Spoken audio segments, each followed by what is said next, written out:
Hello, everybody. This is LT Barone for the second edition of the third edition, excuse me, for Stinger Smackdown. And this one looks like this might be the best one yet. The one of the most attendees that we have had so far. This is a 24-person bracket, and looks like it's going to be a good one. We have names like Dr. Curb, Mr. Spikes, Dreamless, Invoke, so much more here today, and it's really going to be a good one. I can't wait. I'm excited for this one. A lot of great players that can pull off some upsets, other new players, and just overall a fun time in which at the end of the day is what we are here for. It looks like it looks like that we are going to get our first set on the stream, not um, in a bit, if I know how to spell correctly. Yep. Um, it looks like it is going to be W Brown 7 going up against Tactics. Um, yeah, so this one is going to be Game and Watch versus Snake, which is definitely going to be an interesting thing. And this is the 16th seed versus the 17th seed. Once again, this is winners round one. They're just making sure that everything is working correctly, in which it is. And now they're going to go to stage selection. But yeah, looking at this tournament, once again, round one, we have matchups like Tactics versus W Brown 7, Randor versus Lizard, Bumps versus Far Slash Enjoyer, Magma versus Goomba, Rave versus Hunter, Vanilla versus Go Go Gorosan, and so much more. Or the other one is going to be Gay Rat versus Eli J, and Weapon Next versus Venom Snake for round number one. Um, both players look like that they are selecting their character. I see an icon screen, maybe. Nope, it is going to be Mr. Game and Watch, unfortunately. But fortunately for you guys, they are getting started right up. So we're going to jump right into it. So usually this matchup does not go well for Snake. This is a very Game and Watch heavy or favored matchup because um, Snake's main playing tool, which is Grenade, is not going to be usable. But getting hit by that F smash already, and here's some music for you guys as well. But still, W Brown 7 not only able to make it back on stage, but able to get those be able to recover and turn it around. 72% already, and the dash attack going to beat it out, and Snake having to recover does misses that one, recovers high. I'll probably move the scoreboard out the way so you guys can see. um, but yeah, the up air's not connecting, but that down B is going to connect and take the stock. So yeah, I believe that everything is best 3 out of 5. So this one is going to have a lot of time, a lot of room for adaptation, a lot of time for players to develop strategies. As still right now, Tactics is able to keep up this momentum, barely misses the forward air, but the jab able to keep his advantage. And W Brown 7, they're going to have to recover, does it with a back air to get on stage, misses the second one to take the stock, and Tactics can just keep recovering high for forever, as that is not going to kill, but the ledge trapping is going on. Um, but yeah, the is F tilt not taking the stock, but that up tilt is going to.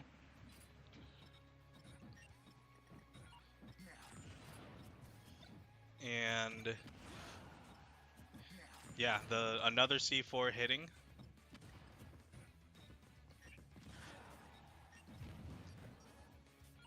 And yeah, just another back air. Not going to be able to take it at 165 though.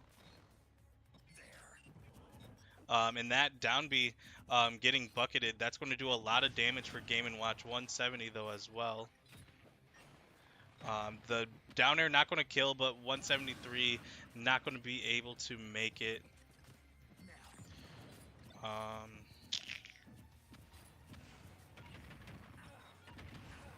Nope, not that one.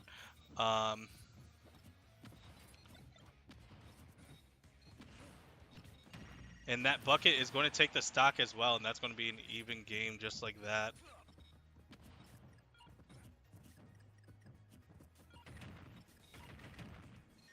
And another up air connecting, another one as well. The down B is going to go through, making this about an even game. The down smash not going to be able to do it though. And now getting grabbed, down throw.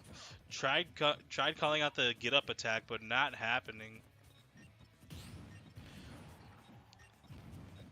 And still, this is significantly closer, but still extremely doable.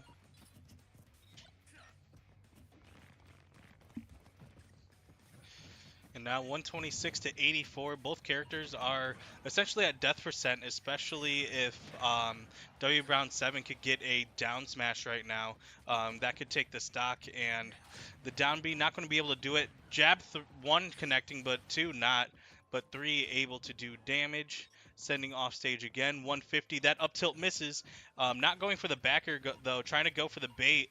And just W Brown 7 throwing out all these nairs.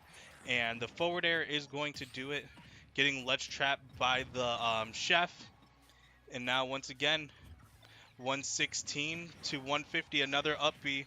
An up air is not going to kill. This is going to be very tight situation. The grenade not killing either, 164.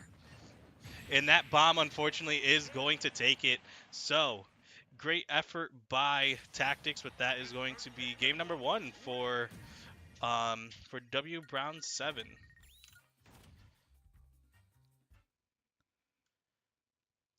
As I continue to try to make the score board just a bit smaller.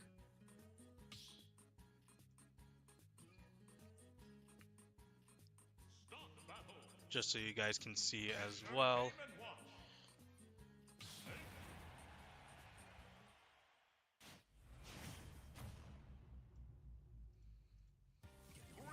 Yeah, that's probably going to be the best that I could get for now.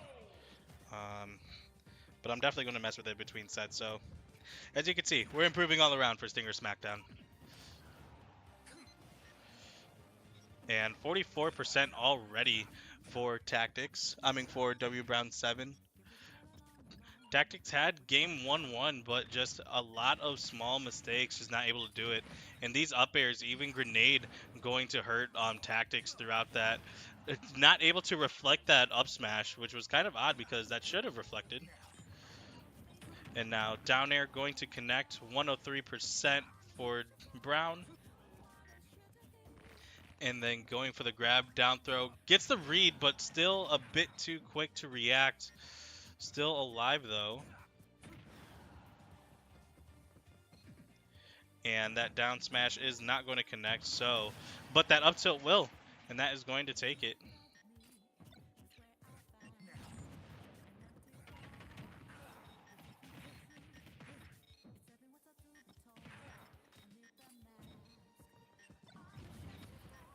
There we go. See? Told you guys I'd figure it out. But yeah, and that might be an SD... No, survives. 142. He knows the percents. He knows what kills and what doesn't. But these up airs doing a whole lot of damage. It seems like every time Tactics gets a lead, not able to fully capitalize like he can. Compared to W Round 7 using that to mount these comebacks. And 22% versus 173. Tactics leading the stocks though. And Chef in the corner, just able to get around it. Dash attack, not able to take it though. And grenade getting broken by Chef as well. And still 198. The down air doesn't break Cypher, so Tactics is able to make it. And the down air not able to fully connect either. Back air, so 206% still alive. And able to grab the ledge. I'm actually surprised from that. Now, here's the neutral. Tactics biting just a bit early, but that throw is not going to kill. One thing Game Watch does not have is a kill throw, thankfully. But these up airs, they won't kill, but they'll definitely make you feel bad at 253. And then getting a grab, great tomahawk. Not able to get much off of it, though. And he's got a chair for his troubles, as that takes the stock. As now both players right now just playing hard neutral. 4 minutes and 14 seconds on the clock. They got plenty of time in the world, and especially for W Brown 7, this is one big Game and Watch combo away from being an even game. Only getting 26 on that though. Trying to call out with the up smash, not able to get it. And the dash attack, not able to get the strong hit, but still damage is damage. Falls out of the up air, but gets a back air for his troubles. And now, what an up tilt, reaching, but still, W Brown 7 has level 2 of bucket, and with especially how C4 already hurts, that being reflected is going to take a stock at 0. And now up B, more up airs for your trouble. And 129, 133, we're just effectively counting at this point. Stactics is doing well trying to feint out these grenades of like, I need you to throw out bucket so I can punish you for it. I like the idea of trying to sticky but not able to get it and just able to cipher back onto the stage. And yeah, just once again that crouch, like, hey, I'm crouching, I might let it go out. And there it is. Not able to do much about it, but there it is again, 54%. And W Brown 7 needing to take this stock, and soon. That's a full bucket, so if they are able to take this stock, Tactics is the one that's going to be in a disadvantage. The thing, though, bucket's full, so Tactics can use Grenade now. They could use the kit as much as they want. And that Phantom Footstool able to avoid this ledge pressure.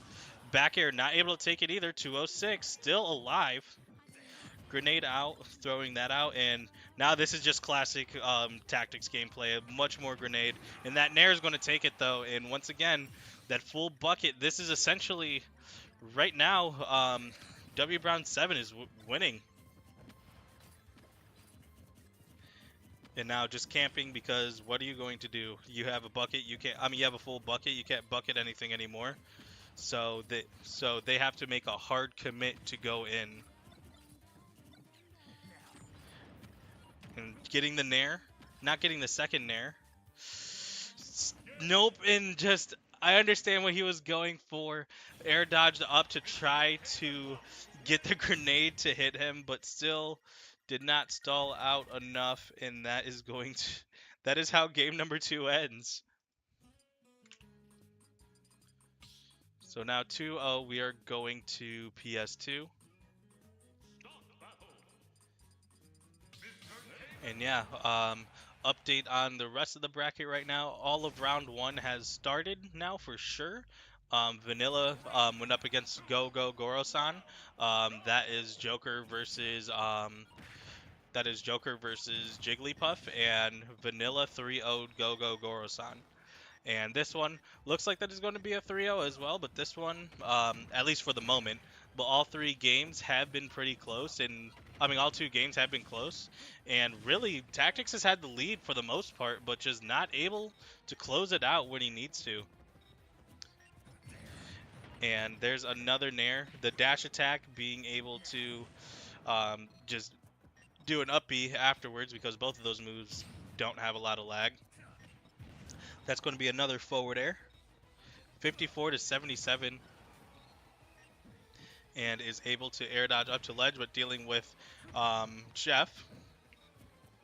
And I think this is the first time, actually, W Brown 7 has had a lead, at least for first stock. I think on both of these games right now, Tactics has taken the first stock pretty handedly, and then W Brown 7, one way or another, just finding a way to continue to win. That was a crazy up smash to go for it, but not hitting, and Tactics able to get the first stock once again. But yeah, still, taking the first stock, you need to close out the rest. Still, Tactics is doing this bait of like, hey, there's something for you to pocket right here. There's something for you to bucket. You should bucket it, and then just just standing around, honestly, just like, or am I going to do it? Am I not? And just W Brown just continuing to bucket. And if you're Game & Watch, you don't really have an incentive not to, especially if it's far away, because it's not that punishable. Just like that, what we saw right there. The up air not going to connect, so Tactics able to land and get that down air, so 72. And another dash attack, making it 54%. Try going for the 2-frame with those down tilts. But great sticky, though. And just really, but it's kind of, and now it's on Tactics. So let's see if he notices. Now it's on W Brown 7. That's going to be back throw into C4, and that's going to be the first big lead for Tactics. 3 stocks to 1. And then now getting the first level. Jab not able to connect. Now for W Brown 7, just if they start going for, like this is just like a kill and a Game & Watch combo string away from this game being even. Game & Watch just has that combo potential, just has that kill power to just make this game even, might as well. But 53%, now 74, just like that. And crazy F smash, not hitting though. That back air is going to, and probably bad DI, but that definitely takes, but that takes the stock. And Tactics going for another F smash in neutral. And these down tilts, down smashes, not getting the most mileage. That dash attack hitting, but not doing much. Once again, percent is percent. And I think what Tactics is doing well on is just continuing to pressure, like, hey, there is a C4 here, no matter what. And the back air doesn't connect, neither does that down air, but that forward air does. And then Nair, nothing there. But yeah, at this point, Tactics can just start camping like, hey, I'm the one winning. You have to approach me. And you've seen I'm not afraid to use C4. You've seen my confidence. You have to approach me. It's you and me and this C4 in between us. And that dash attack, not taking it, going for the Cypher, not Cypher, the side B, not taking it, Nikita. And still, W Brown 7 has the game lead, but not, has the 2-game lead, but still down in this one. And that up tilt gets traded, but that's going to take it. So that is going to be now game number 3, favoring Tactics. Like, once again, both of those games that he lost were very winnable, but just still not enough. To update the scoreboard for across the other games, Randor played against Lizard and won, only going me Gunner. BW's very own Bumps going up against Far/Enjoyer, and Bumps 3-0'd him using Falco. Weapon X beat Venom Snake with Sonic, and Rave beat Hunter as Ness. So a lot of bracket is moving, and we still got we still have a good one here for you guys. As that is a quick 54 for W Brown 7, now 69. And then getting hit by up airs. Really needs to watch this recovery. Able to tech and still live. That's one thing that I've known that he knows how to do as Snake. Not only recover, but have to tech into the stage when he needs to, when it comes to surviving. Off stage, able to survive. The turtle not strong enough to break it. And I don't know where he's F smashing, but nobody was there. Probably a misinput, and I don't know who he was down being. Even if it did hit, it would have taken his own stock either way. And I don't think that percent would have done too well for him at that point. Now 71% racked up. This is a big move away, but I don't really think you should be going for those big moves. And for W Brown, just kind of the same thing of kind of the same game plan now of like, I could play whatever I want. I could play aggressive, I could play passive. I'm the one that's winning. W Brown 7 hard in the driver's seat for this one. And a whole lot of bombs. Great pressure with the 2 bombs and then the down smash. Not able to do it though. Dash attack not connecting. And that one not hitting either, and just down airing through the bomb. And then the F tilt, doing F tilt 1, but getting hit by his own up smash. Not killing though. Dash attack coming out. Still, W Brown 7 has this lead, and if you are Tactics, you need something to change now. You need something big, but you can't really fish for it either, because if W Brown snuffs it out, then you're just going to be in a bigger hole. As that back air comes out for 145%, but the stocks are even. W Brown 7 going for the back air, and that is going to be a high recovery. 21% on the second stock, and that is going to be a forward air that kills. So this is potentially Tactics' last winner's round stock. Unless something changes, going for the F smash, but still not hitting. But this ledge trapping scenario could mean a lot. The jab not going to connect, but still, W Brown 7 in the was in the corner, and now able to get out of there. 2, 3, not getting a fourth one, and 52%. Cypher able to break bomb. 85%, now 62. And just the twinkle toes that just makes him fly.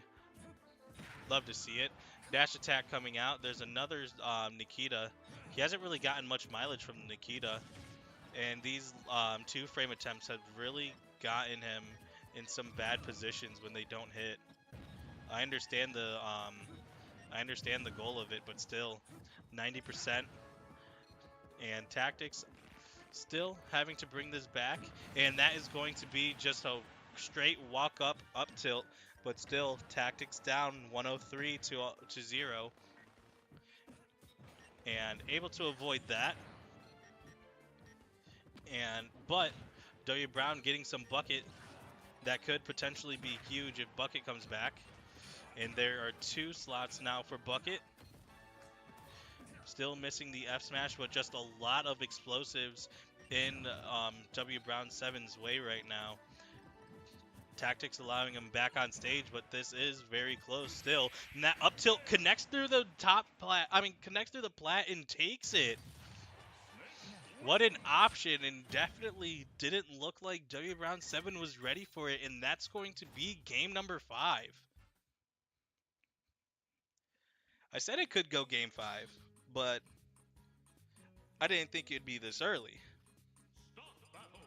But still, great adjustments by Tactics to just bring it back as much as he can, still fight, not give up, and now we are looking at game number 5.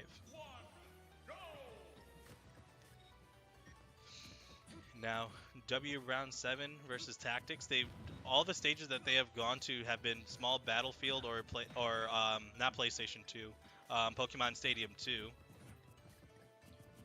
And just run up grab, just showing the aggression of like, hey, I've been playing as campy as I need to be, but I'm not afraid to run up as well. And getting the jab 1-2, but W Brown 7 able to up B out of that. And now up B into more up air. Well, one more up air, just for the road. And just hard judge in neutral, getting hit by the forward air as well. Both players at even percent. And this has already been a pretty good one for round number 1. 2 chefs, and then down tilt into nothing there. Tactics has really been falling in love with these down tilts, especially against a short character like Game & Watch. I don't think he wanted that forward air, and he's definitely getting punished for it. 109 to 79, but still, I think all 4 games, Tactics has taken the first stock. And there it is again with another up tilt. Yeah, I definitely understand taking a breather, and yeah, just like the games that W Brown 7 has won has just been has been because of capitalizing off of Tactics' mistakes. One of them even leading to him killing himself, but even then he's able to pick it up And this up B is able to make it, getting ledge trapped by Chef though. And the up air able to break it, but still, this isn't really going to kill. That bucket is definitely a equalizer though. We've seen it in game number 1, and the fear factor of it in game number 2. And that grenade in the middle of the up air is going to kill Snake. And then one grab, Nair, bucket might kill. No, going to save bucket for last stock. Really smart. And now the forward air having to recover low, still able to make it. The back air missing, and the down air getting beat out by Game & Watch up B. And blowing himself up, I believe he thought that he was going to go faster than the C4. But just like that, 120 to 73, W Brown 7 really turning this around. And that bucket's going to come out and going to take the stock. And now it is going to be a lead for Game & Watch, which is never a good thing to go against, especially Game 5. As Tactics looking to even up the stocks, that up tilt missing. And Nair into back air, not getting the second one, but all these up airs evening it out. Chair, now 84%, now 87, but still just stuck in the corner, not able to get out. That down smash almost hitting, that definitely would have sealed the deal. And then down tilt still not able to do it. Back air missing, spot dodging through the up B, just able to avoid as much damage as possible. Has to be Tactics' goal. And then up smash able to roll, and the C4 wasn't popped. Still all these 2 frames attempts, nothing coming out. Jab not going to take it either. And just going straight at Game & Watch, but the up B hitbox still able to break it. And then hard down air able to let W Brown 7 touch the stage again, and now it's Tactics in disadvantage. How is he going to get back on stage? The grenade, his own grenade, almost killing him, but still, B reversing and then air dodging to ledge is able to do it. And then that little turtle has done so much. That's been the little turtle that could right now. 143 to 0. But now at this point, these grenades can be used against Tactics because they're going to start killing soon. That was a crazy call out that could have done bad for both. This F smash not hitting, that one missing too, but still swinging. Tactics is trying to bring this back. One more solid hit could bring this back. And the C4 not able to do it still. Up being high, accepting any damage that comes his way, because still Game & Watch up air won't kill at this percent, but that forward air will, and that is going to take it. So game number 5, W Brown 7 able to seal it. And once again, I would like to say that was winners round 1. That was a game 5 just down to the wire. So just great matchup for that. Now W Brown 7 is going to play against Dr. Curb, and yeah, just continuing on in winners.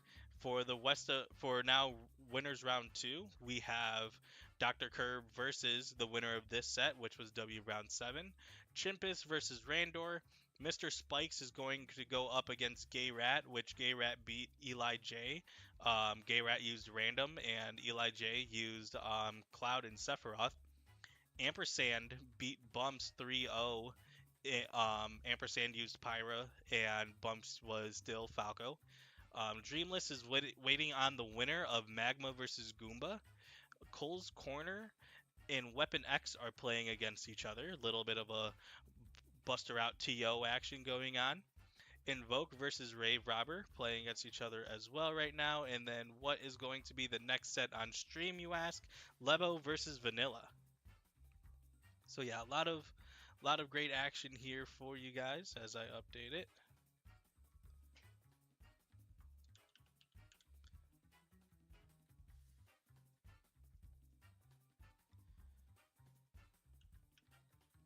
But yeah, great turnout so far. Once again, 24 people in this tournament, and like that was round number 1, and that was a solid round 1. And now it's just going to be waiting on the next competitors. So yeah, still just a snake game and watch. A lot of bad things could happen. You can't really use most of your projectiles, and I think one big thing is was just like Nikita not being able to effectively be used at all. Like W Brown 7 got a lot of mileage off of just recovering because every time Tactics tried using Nikita, I don't think it worked once throughout that entire set. So yeah, um, hopefully, Tactics can make a big run in losers to make up for that unfortunate loss. But for W Brown 7, hopefully they can make an upset on Dr. Kerr because that'd be really funny. Um, yeah, as bracket continues, I was going to say we are going to wait for the next people to come. Um, I believe they're putting in names right now. Yeah, they are putting in names right now, so we will be on our way very soon. So yeah, hopefully everybody's day is going well right now. This is going to be Vanilla versus Lebo, in which I don't believe. Well, I do believe. I believe these players have played before. I don't know what their second record is, so that's why Trusty Rupsy Smashers app is here if it decides to load.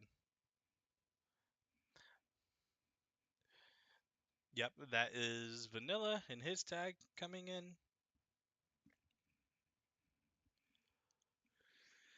And then, yeah, we should be ready to jump right in. Meanwhile, I'm just trying to get the set record between these two players.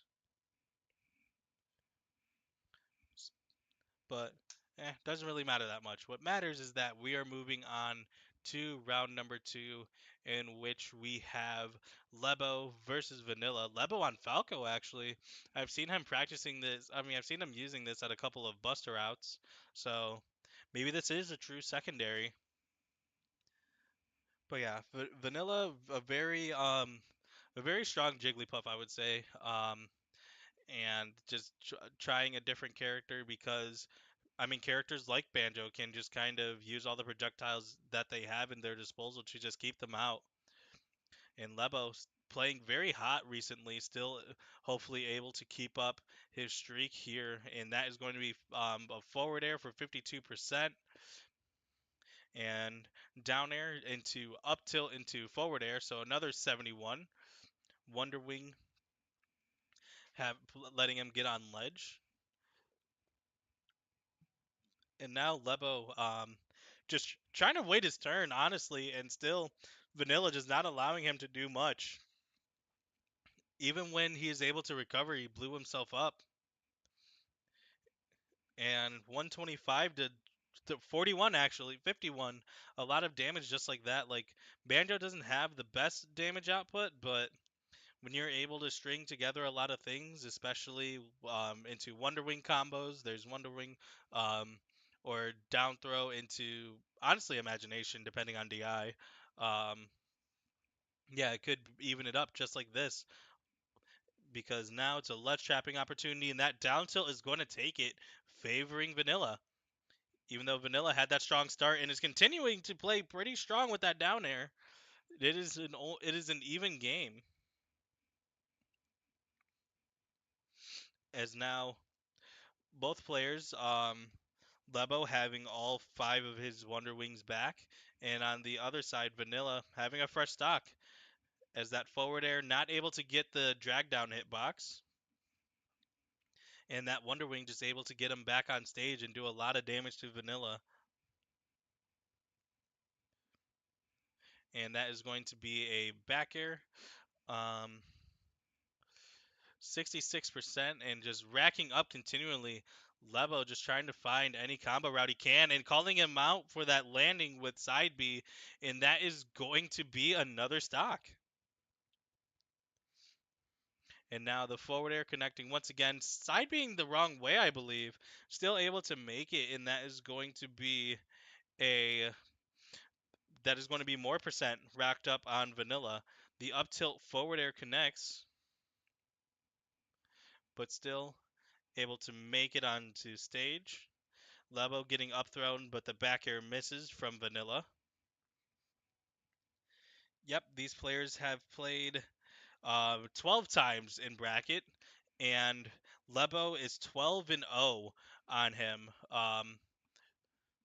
Yeah, it is mostly Jigglypuff Banjo, and Lebo has won not every single game, but every single set. So definitely a new experience with this Falco, trying to change that record as that back air connects, and Lebo able just to, yeah, just down to last stock, but having a pretty good showing. Does get forward air there though, back air, then down throw, and then just avoiding all of these up tilts, but not that one, and that is going to take it.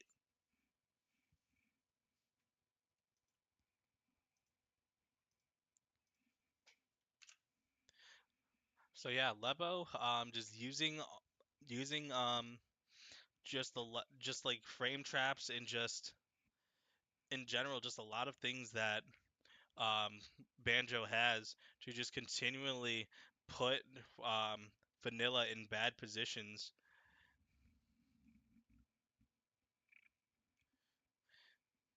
And now it is going to be round number or game number 2. Actually, for the last the last 3 times in a row, that that these players have played against each other, they have all gone game 5. Um, Lebo, Lebo still winning all of them, but still, and then up tilt back air coming out, getting hit by that egg as well. But still, Vanilla has a pretty strong lead right now,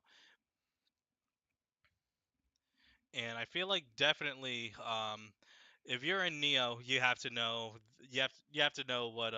what Falco is doing. There's just there's a lot of Falcos in Neo, but yeah, and when it comes to Lebo, I believe he's the only Banjo player in Neo. So still, like, not saying that it's a matchup check, but still, like, you could get a lot of Falco practice um, in this region, but you can't really get a lot of Banjo practice. That forward air coming out, not able to get it, but that side B going to take the stock. I just realized you guys have not had audio that whole time. I apologize, but you do now. So you get to hear all the Wonder Wings and all the lasers that you want. Back air coming out, and Vanilla has to find something. These combos have been fine, but going in has been a whole other issue. And that forward air, not able to take it, just barely. And then still just a whole lot of pressure on this ledge. Misses the bomb, but is able to get to ledge. Lebo gets it reflected, still living though, 171. Banjo, not the heaviest character in the world, getting that egg into up air. Getting another one. And then back throws, not connecting, or not connecting, not killing. That definitely connecting though. Great 2-frame. But that forward air is going to take it, and that is going to be a 3-1 lead. And now it's going to be a 2-1. That forward air is strong, and it definitely takes stocks. So now, once again, Vanilla down by a whole stock. Is playing Falco though, so this is a Falco combo and a kill away from being even. But now just still these percents just racking up over and over. Not able to get the extension that he wanted. Up throw, missing the up air, but getting a down air for his troubles. Both players still able to live. Don't really see, don't really see Banjo down air often, but even not even it's spiking. Getting the jab lock just to get another up tilt. 72%, now 76. But that Wonder Wing is going to come out, allow Lebo to recover, and still put a whole lot of pressure on Vanilla. And that forward air challenge is not going to work out either. And that is going to be another game favoring Lebo.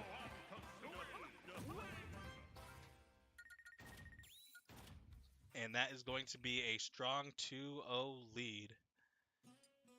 And looking at the rest of the bracket still, once again, winners round 1 has been concluded with Magma losing to Goomba.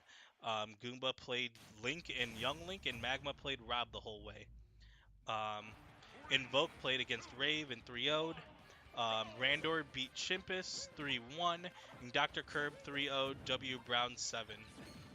But going back to this game, which is a 2-0 lead, Vanilla still sticking with the Falco after dropping those first 2 games, which either shows confidence or even just like, I don't want to do this with Jigglypuff, I'd rather do this with Falco.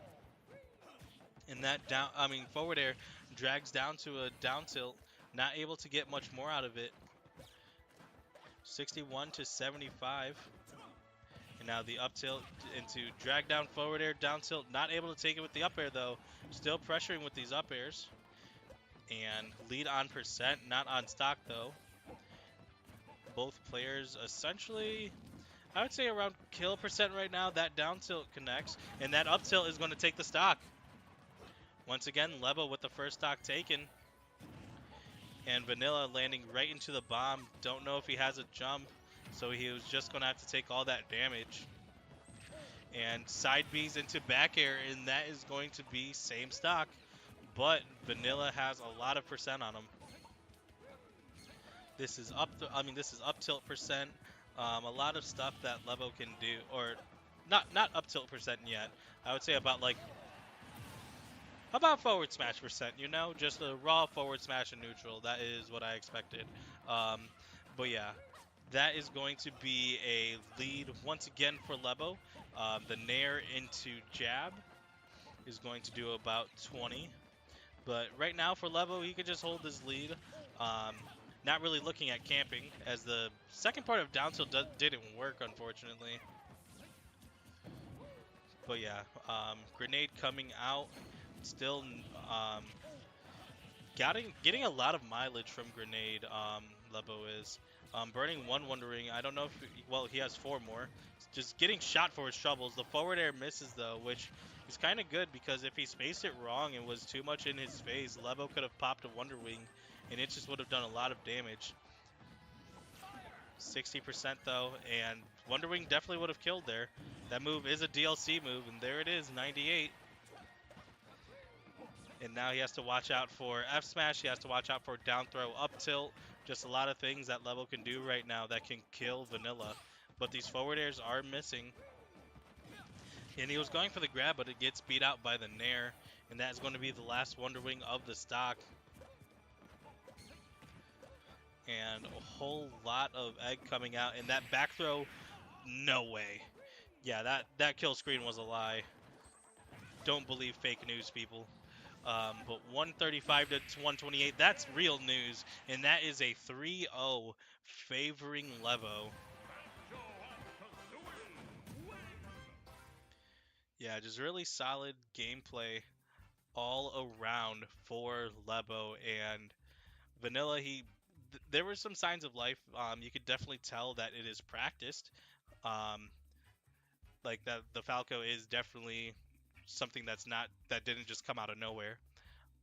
And once again, looking at winners round 2, the rest of it, it is going to be Dr. Curb 3-0ing W Brown 7, Chimpus beating Randor beating Chimpus, 3-1, and that was Randor using both me, Gunner, and Min Min.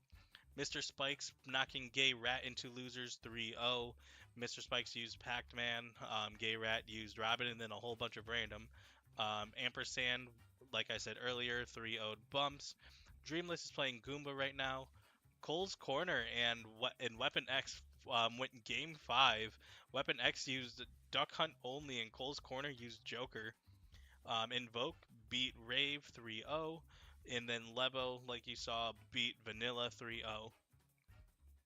So yeah, as winners round 2 starting to wrap up. Looking at losers, nobody is officially eliminated yet. Yeah, we have some losers brackets starting. W round 7 going up against Gogo Goro-san. That is going to be Joker versus Game & Watch. Chimpus versus Hunter, in which Hunter earlier was playing Pete. I believe that's Rosalina? Rosalina Samus? Um, Going up against Chimpus. Um, Gay Rat versus Venom Snake. Bumps versus Magma. Far Slash Enjoyer is waiting for his loser. For loser of Dreamless Goomba. Cole's Corner and Eli J are going to play each other. Raven Lizard, and finally Vanilla Tactics. So yeah, that is everything that is going on right now. It looks like on stream we're going to go straight to winners quarters, which is going to be Mr. Spikes versus Ampersand. So this one definitely going to be a good one. I haven't seen Mr. Spikes play in a while, so I get to have a treat watching him play. And Ampersand, um, let it be whether it be the Rob or the Aegis, I'm just excited to watch. I think it's just really cool to see. Um, Winners quarterfinal. Yep, winners quarter. Um, Looks like they are having a bit of controller issues, but it should be fine. Um, but while they are doing that, I am going to get some water and we're going to take a short break. When we come back, we should have the game on stream. And yeah, we will be right back. So don't go anywhere for more Stinger Smackdown action.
Hello and welcome back, everybody, for more coverage of Stinger Smackdown number 3. We have Mr. Spikes versus Ampersand, and Yeah, this one, as we go deeper into the bracket, we're going to see better and better competitors, and these two, I these two are really good.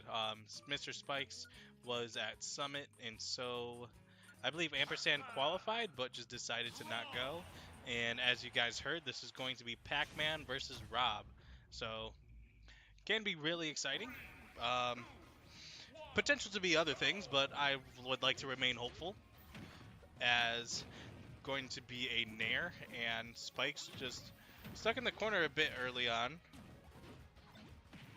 But Mr. Spike's getting a whole lot of momentum on his own. Reverse up air into back air going for two, and 86%, and just like that, the F tilt not able to connect by Ampersand, and yeah, just like after that beginning interaction, once Mr. Spikes was able to get out of it, it has been all Spikes, but still Ampersand fighting back now, both at pretty high percent. Um, F smash not going to take it, but going to put him in a bad position, especially with Gyron hitting. Um, so this is going to be a recovery attempt. Is able to make it, and just once again Spikes and Ampersand, 129 to 20. Spikes having stage control, but not anymore. That down air not or connecting, but not killing. And just the high recovery, able to throw down Hydrant, able to stall, and Gyro able to connect, but still alive is Mr. Spikes, 153 to 141. That up air, not going to take it, neither is that back air. Gyro comes out to hit, and that air dodge, he should be able to still recover. If Pac-Man has one thing, it's a really good recovery, but it's not going to help him recover from that up throw. 183 is going to take it for the first stock. And Ampersand is not doing too much better percent-wise, 152. And that bell coming out not hitting, and neither is that F smash. So still Ampersand fighting on his first life. Now Laser coming out. Spike's having trouble killing Ampersand. Rob, yes, people say that he gets comboed easily, and admittedly he does, but it's hard to kill unless you have commentary curse.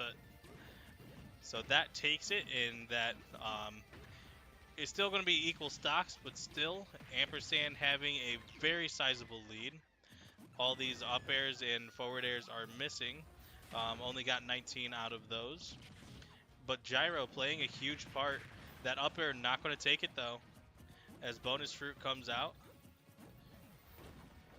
Still, even though they are at the same stock, Ampersand has just been controlling it, and Gyro killing the Hydrant, then killing Spikes in the process.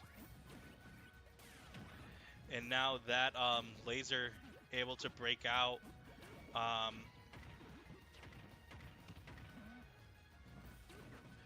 Yeah, 70, now 87 to 24. 33%, and now 49 off of that. Ampersand has been getting a lot of mileage of the way that he's destroying Hydrant, not allowing Mr. Spikes to use it as just like kind of a fortress or a defense. And now the down tilt getting forward thrown right after, forward tilt as well, and then grab, down throw, up tilt not hitting, but still Spikes just able to get out of the corner. Gyro doing a lot of work. Nair coming out, not taking it. 128 to 98. But Rob Nair, that move, especially when you see an up air right after, will definitely take a stock very soon. And now, I don't know if that was a misinput or not, but got him out of there either way. And then down tilt into down throw, and able to air dodge out of it because that up air definitely, I don't think would have killed, but that, I believe that was forward air, not taking it either. Gyro into getting hit by up tilt, but the Hydrant coming down and evening up the stocks. But this is just effectively one back air, one throw, one a lot of things away from being a Ampersand lead. But Mr. Spikes just using all this momentum right now, taking it for himself. But that Nair not going to take it. Laser just barely missing as well, able to air dodge away, but this should be it. It's not. Pac-Man is heavy. And that apple hitting 74 to 184. Laser missing as well. And then Ampersand going deep for it. Tried setting out the hydrant, but it left. This up throw is definitely taking it. But great effort by Mr. Spikes to bring it back.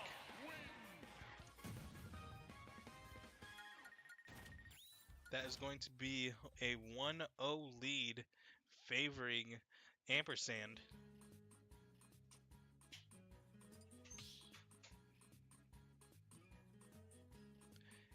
But yeah, both players played that really well. And actually, Mr. Spike switching over to Corrin. I didn't think I'd see this day. Corrin, what they have over Pac-Man, doesn't have the range of the projectiles, but just has overall just sortie range is always good to have, and Corrin has that in spades. Up air and forward air able to just combo and do a whole lot of damage, and yeah, maybe this is also just a designated counter pick of I don't want to deal with Pac-Man Rob. Let's have this character just for that.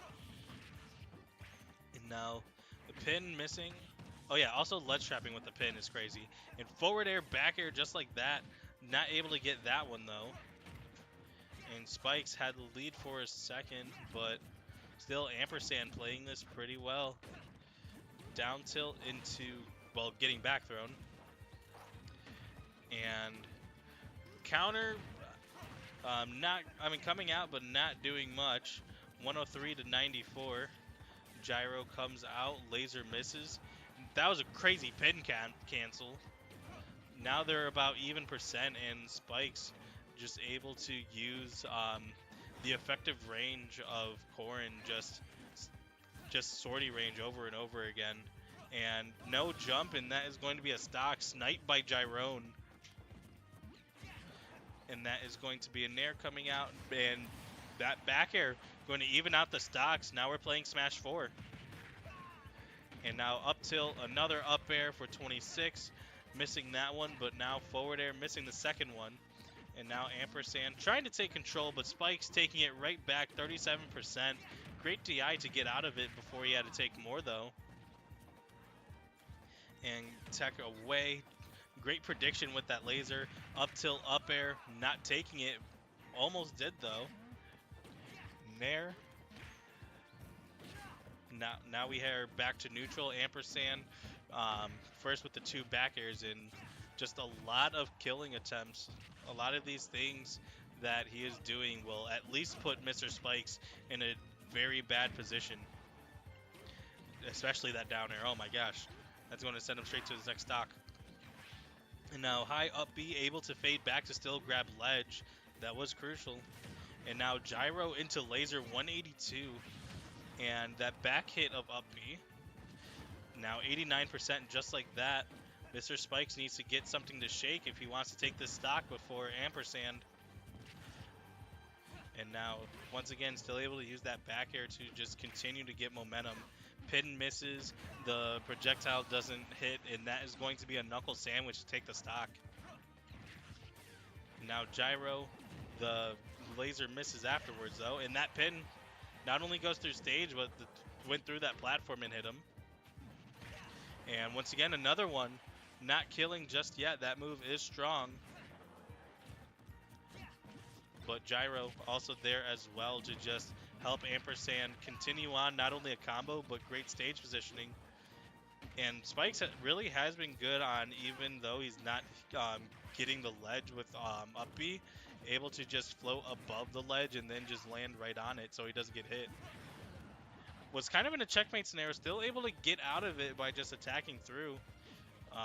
Ampersand missing the gyro, almost getting a grab though. A grab could do numbers for Ampersand right now. And now F-tilt catching the gyro, almost hitting that pin, but still Ampersand just taking control. And this gyro just going through the fire and the flames for his Rob right now. And now that throw definitely shouldn't kill, but is going to put him in a bad position. That forward air, once again, same thing. And the down air missing, but great spacing by Mr. Spikes, not only to avoid the down air, but to also have the up B kill in these nairs. Oh my gosh, you thought Ike's nair was took up a lot of room. Wait until you've seen that. Forward air, back air, 44%. And now down tilt nair. It just seems like once Spikes gets not only down to last stock, but has a huge deficit, just something just clicks, and he's just able to do so much more. Like, he finds an extra gear when he needs to, which is a sign of a great player. 163 to 89. Still Spikes just playing to stay alive. And Ampersand, that gyro going to hit. Not able to kill, though. That laser, same thing. Gyro misses. The down air, he techs it 200%. Still able to live and is able to get back on stage. But that nair doesn't kill still. 210. Back air not connecting, but that forward air is. And laser from downtown is going to connect and make this a 2-0. Both of these games have been going back and forth and just down to the wire. But still, both of them have been favoring Ampersand.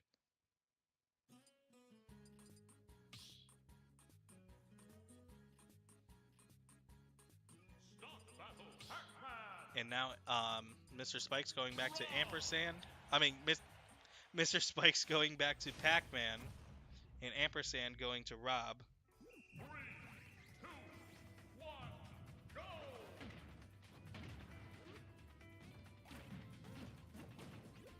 And going to FD, so definitely not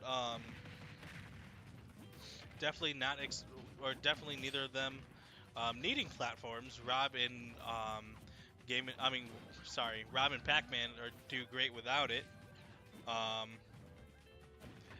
Yeah, 31, but now the climbing 63, 78, just like that. And then Nair coming out, same thing. Ampersand saying everything you could do, I could do better. And the side B coming out and going to get a down air for his troubles. And that is going to be a lead for Ampersand once again. Getting a down throw, avoiding the laser. Then Hydrant once again. Not able to get much out of it. But Mr. Spikes, you have to find something. You have to find out what Ampersand is doing and how to change your game plan to do accordingly. That was a great setup, grabbing the apple and immediately Z-dropping onto the shield, but still Ampersand able to just hold shield. Gyro missing as well, and the Hydrant not killing yet. Getting the Melon, and Melon just being a ever-looming presence right there. Like with both of these characters, they can be very item based. Obviously, Ampersand or Rob with Gyro, and Pac-Man with all of his fruit, really. But it's just going to be who can use. Also, the game can just come down to who can use items better at times. That apple misses, and so does that back air. The down B is going to take it at 197.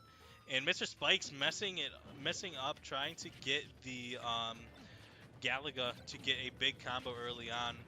And now Ampersand able to just press advantage because you don't have those platforms to hide to. Spikes missing the grab and getting punished accordingly. I never really thought of that. Depending on the charge of Gyro, Pac-Man is able to duck under it. And now 106 to 16 gets hit by the orange, and then a whole lot of shield pressure, but still Ampersand has been showing a lot of discipline of just being able to hold shield. Great grab, gets one up air, but nothing else out of it. Nair into laser, missing the up air, and then that spike from downtown misses, and just a whole lot of attempts to try to take the stock, not happening. And then the grab, down throw, up air, great DI to survive. He won the mini game from that point. and Ampersand just pressuring really hard. Mr. Spikes being like, you know what, I'm going on the other side of the stage. I don't want to deal with this. And pressuring the shield once again with Hydrant, able to get a hit this time. And then still, that was a weird interaction with Hydrant and Bell to just have it last. But still, Ampersand able to just ignore and avoid. And 175 on Spikes, still having his stock though. Ampersand sitting at a pretty favorable 83 as that runoff forward air takes it. And it kind of looks like Mr. Spikes has been using this hydrant like how Steve uses Anvil of just continually pressuring shield. It looks like that it has 2 hits just like Anvil. Um, yeah, just kind of looks like a Pac-Man Anvil. And that's actually great adaptation by Spikes to use it like that. Taking a bonus trip for good luck. Ampersand is getting the down B, I mean the down tilt, wanting to get that kill right there with the side B, but not happening. I don't think we see. I think that was the first side B we've seen this set, and that hydrant almost being used against Spikes there. Recovering on the other side of the stage, hitting the stage though. Was he able to make it? No, because there's no tech, and that is going to be 3-0 favoring Ampersand. It just seemed like after game one, each win became more and more dominant, even after a character switch. So yeah, after that, let me pull up bracket for you guys. Um, so yeah, here is bracket once I remember how to do my job. So yeah, um, yeah, here is currently bracket. Um, Mr. Spikes just beat Ampersand 3-0. Dr. Curb beat Randor 3-0. Dreamless and Cole's Corner hasn't played yet. And Invoke and Lebo went up against each other. Lebo took a game, but still not able to close it out. And looks like they are getting ready for another stream set. So we are going to find out what that is together. Get this off your guys' screen. So yeah.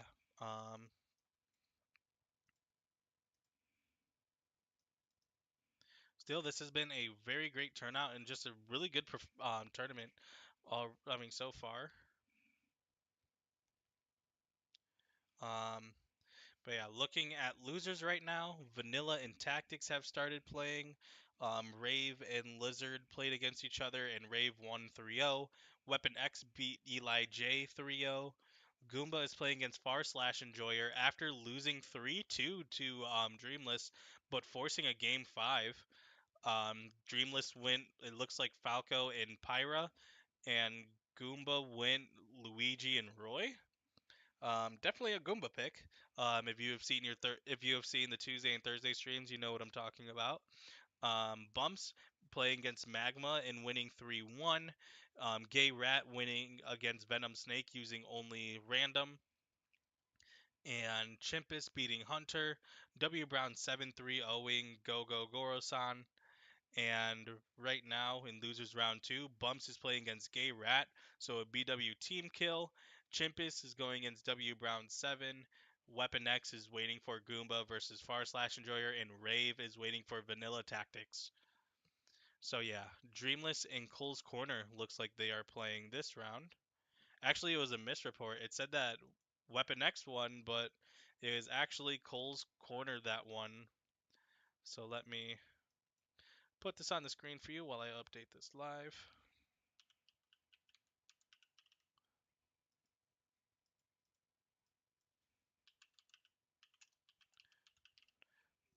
And these two players have definitely played against each other at Buster Out. And I'm very sure that it has been Dreamless favored, but that could change at any time. Um, Another Lightning Buster and going for the down air, missing it, and then going for it again.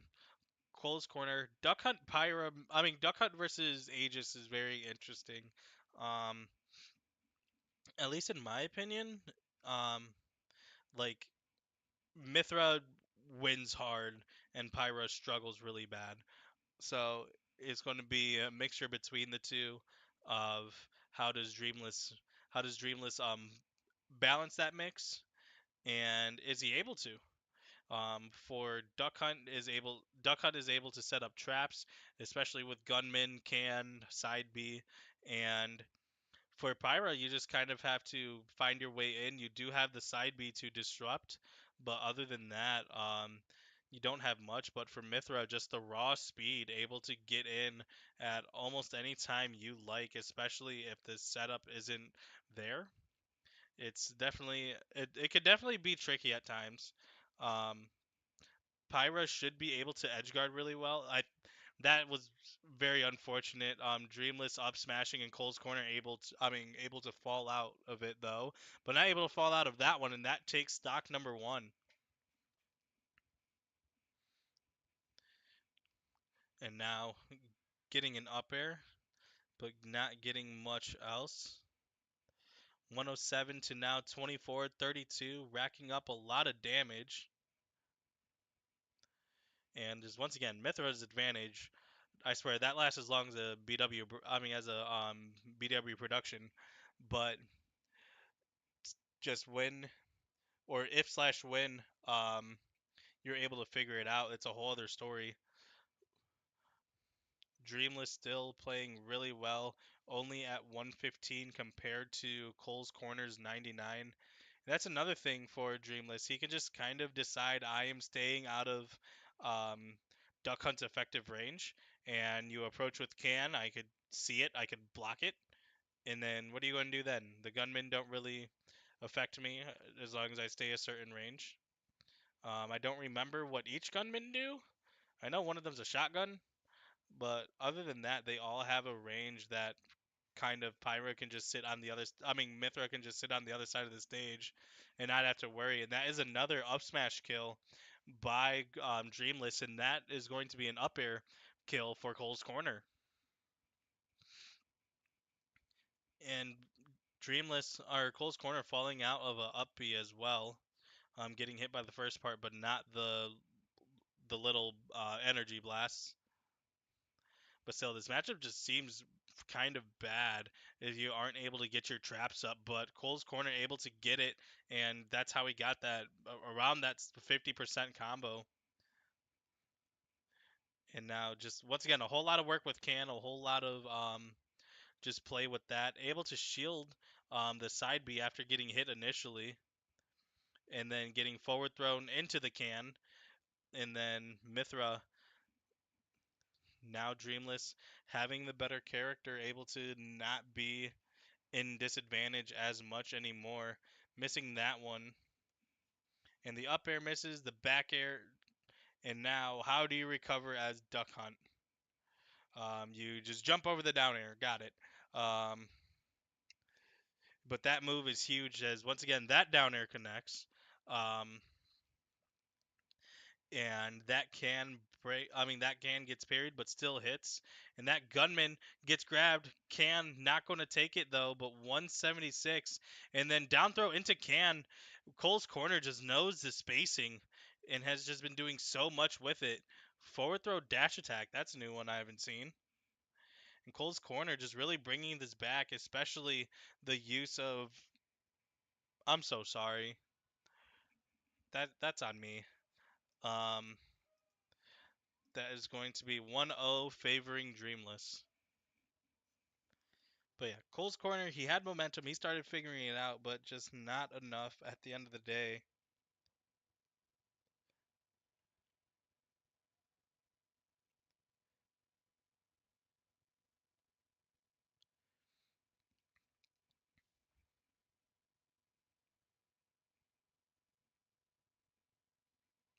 And it looks like they are just running back same characters. Like Cole's corner, it looked like he had the right idea. It looked like he was figuring something out, but just still not able to close it out.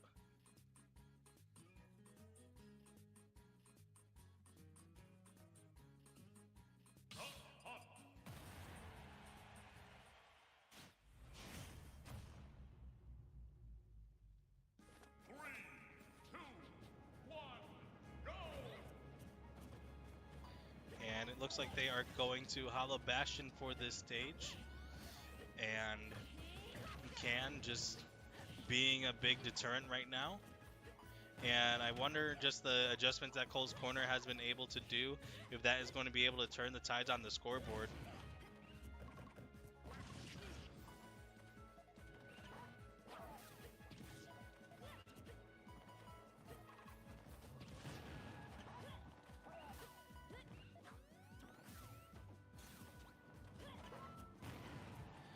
And once again, just now 97%, just like that on Dreamless.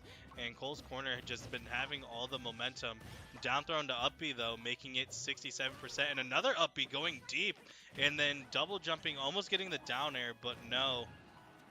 And these cans have been doing a whole lot of work, just making making Dreamless play Cole's Corner's game instead of the other way around.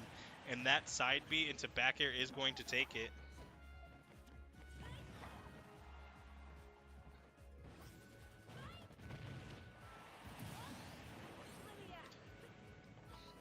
And now there are going to be, once again, another can combo just like that.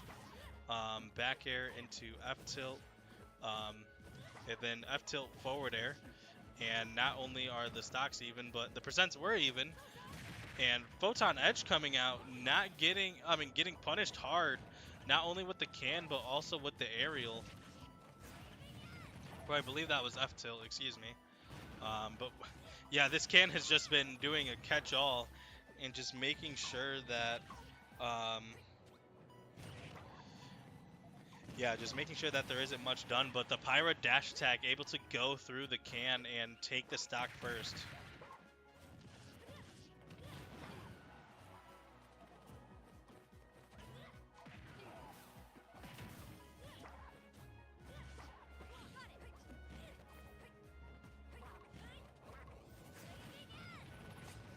As then Blazing End connects, and even though it was a great start, Flame Nova comes out, and wow, what a way to end the game.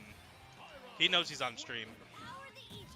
But yeah, Flaming Nova into the can onto the stage and just absolutely destroying Cole's Corner after Cole really had a big lead. It looked like he started figuring it out, and then Dreamless was like, alright, I see your game. Now it is going to be 2-0. Cole's Corner really pondering now. What character is he going to play for this game number 3?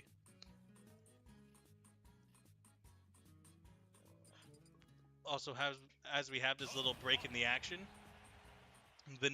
Tactics beat Vanilla 3-2 to advance in losers round onto losers round 2, and Blizzard and Ray played against each other. No, actually, Goomba and Far/Enjoyer played against each other. Goomba won 3-0. So now, once again, 2-0, favoring Dreamless. But Cole's Corner, he hasn't putting up a lot of fight, but just sometimes he just straight up, he just gets better charactered.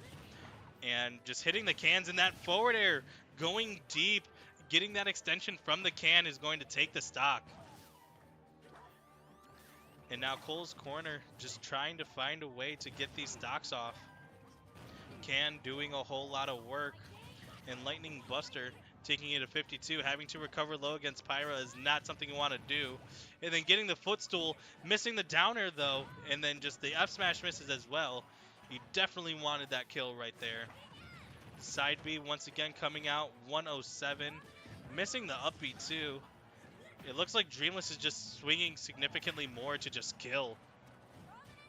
And then that's up B coming out, able to grab the ledge, but jumps right into the can. And that can misses because of the switch into Mithra. And now just a whole lot of ledge trapping pressure. This is one thing that Duck Hunt can definitely do well. Takes a stock, has to do a little damage for it though. And then that Nair comes out, doesn't take it. And Cole's Corner getting another hit of the can, but still only 11 to 131. And yeah, Dreamless really catching on how he has been recovering. And then jab comes out, making it 143%. Still having to... At this point, you could kill with Mithra, and Mithra is the better character for this matchup, so just like that, that up smash takes it. And this could be Cole's Corner's possibly last winner stock. 60% just like that, doing a side beat, getting hard punished. 74% up air into another one, and that's going to even out the stock and even out the percents as well. Just once Cole's Corner has been able to put Dreamless in some specifics or in some scenarios where Cole's Corner is is changing the momentum, that has been a huge factor. It just hasn't happened too often, unfortunately for unfortunately for Coles. And that F smash is going to lean back and then hit hard forward, and that is going to be a 3-0. Great fight by Cole's Corner, but just not enough to take it. So now that was our winners quarters. They went so fast, you were able to see two of them. Um, yeah, as we are in winners semis right now. Um, yeah, once again, this tournament has been flying by.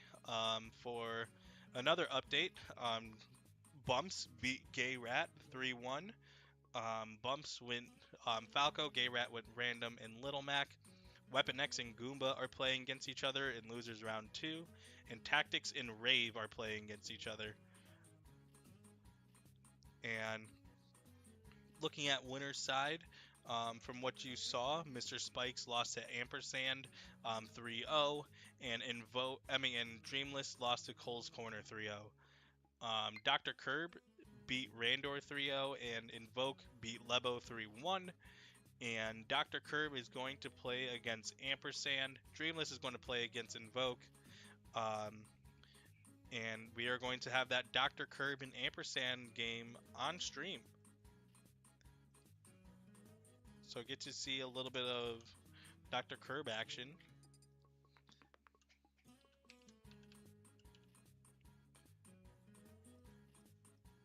And then for the other side of it, so far bracket has been going as predicted when it comes to standings, but still, at least in winners and losers, there have been some minor upsets. Nothing super crazy to write home about, but still, this tournament has been really big, and there's been a lot of really cool things coming out of it.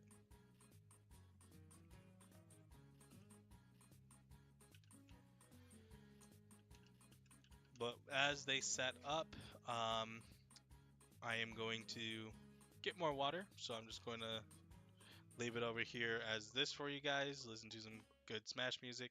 Never mind. I am going to figure out what the heck happened with that. Um, yeah, so looks like the switch got unplugged or turned off. Um, but yeah, we are going to take a short break. I'm just going to get some water, and then yeah, we should be able to have that game on set. So yeah, once again, we will be right back for more Stinger Smackdown number 3. It's been a great tournament so far, and it's just going to keep rolling, so don't go anywhere.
everybody.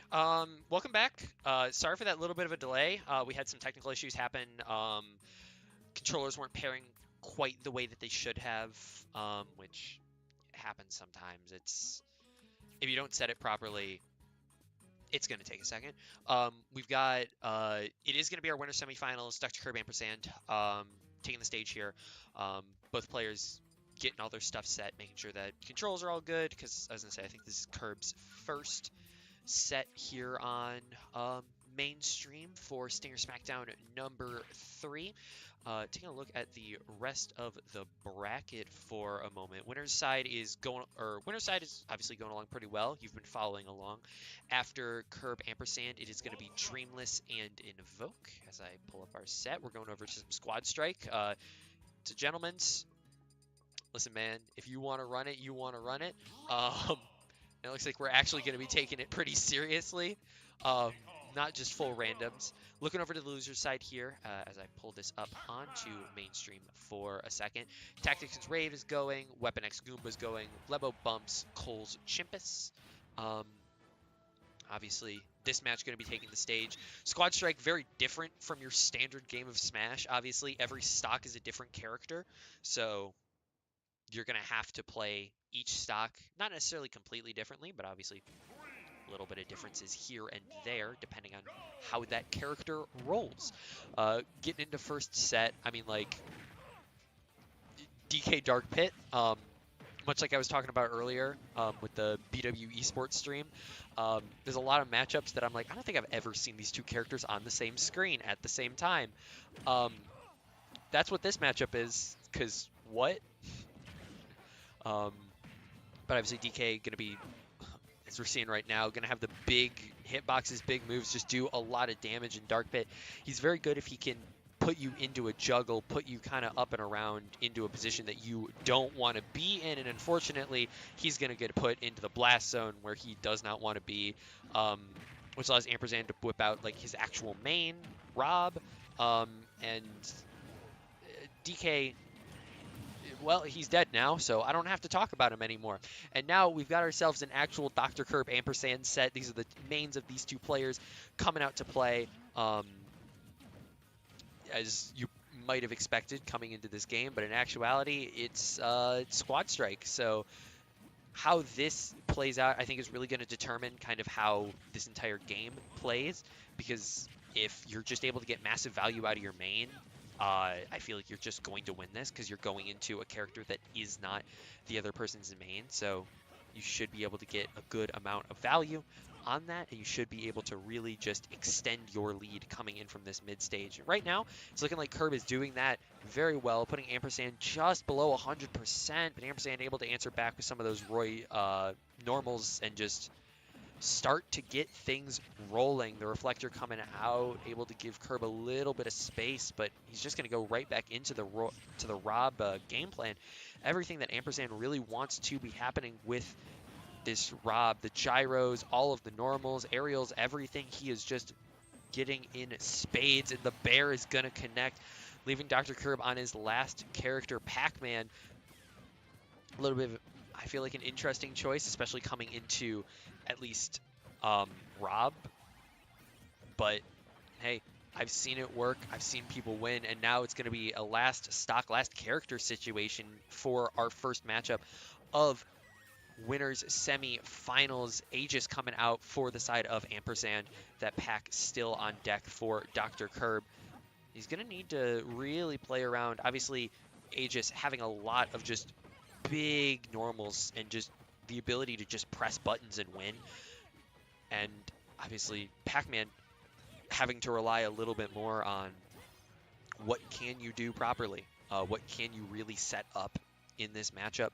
Because if you aren't setting your stuff up properly, what's going to happen is not that, but something very like it. Dr. Curb now incredibly high percentages up against this Ampersand Aegis. Going to need to pull something massive out here if he wants to take this game away. It's going to be tight. The side B from the Aegis not quite connecting. And Dr. Curb going ledge to ledge, trying to stay out of the danger zone of Aegis. That F smash could have been massive, but it is going to get avoided, put Dr. Curb into a little bit of disadvantage. But back in neutral we go. Up smash, applying the pressure back on. And the up B is just going to scoop enough, give Ampersand the game 1 victory.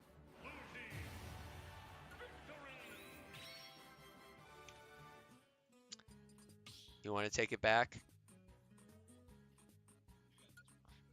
Oh man. No, I don't care. It's fine. I'll run whatever. I'm having fun casting this, bro. Yeah. I see. So, as we get characters locked in here, Ampersand, swapping things around, making sure that everything is set the way that it should be, and it is just going to be a run back of those lineups. I'd assume in the same position. Curb might mess around with who he decides to have first, second, and third. He actually will.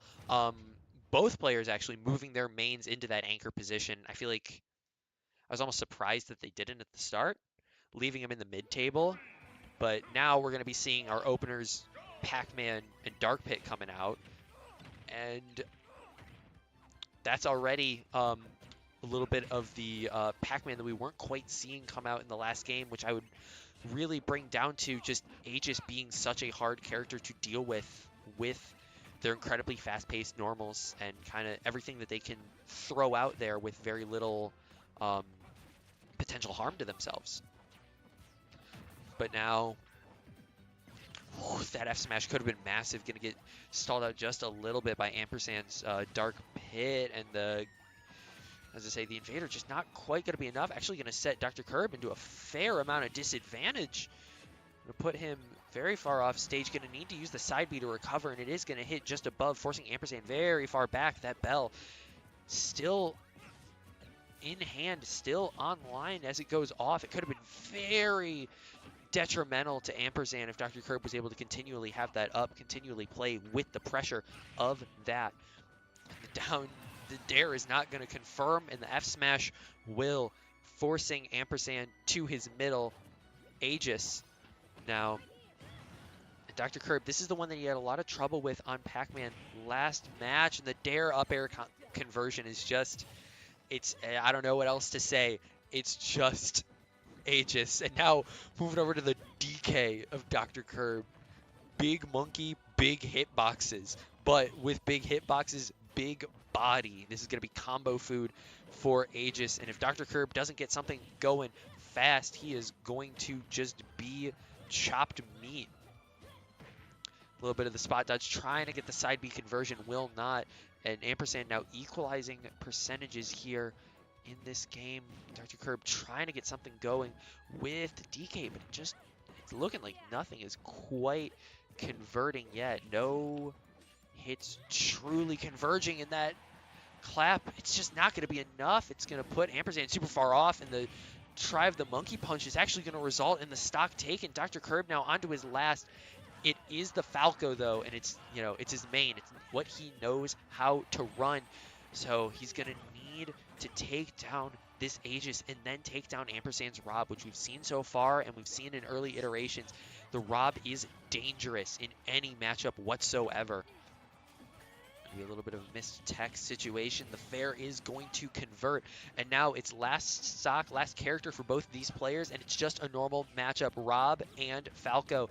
Now it's gonna be really, the onus is on Dr. Curb. Down a game in this set on your main. You're one of the best players. I would argue the favorites to win this event. Now's the time to prove it. Doesn't matter the mode. It's time to show what you're made of. And right now, equalized percentages. Ampersand seeing the opening, able to get the laser out. Dr. Curb trying to go for something here, but Ampersand putting enough hitboxes, stopping any offstage play that Curb may have wanted to go for. The quick gyro, the laser not going to be able to confirm. And the dig, a misread on where he was going to go by Ampersand is going to give Curb another lease on life. But that parry going to keep Curb guessing, and the illusion into the bear is going to equalize the game. We've got ourselves a set. We've got ourselves a match.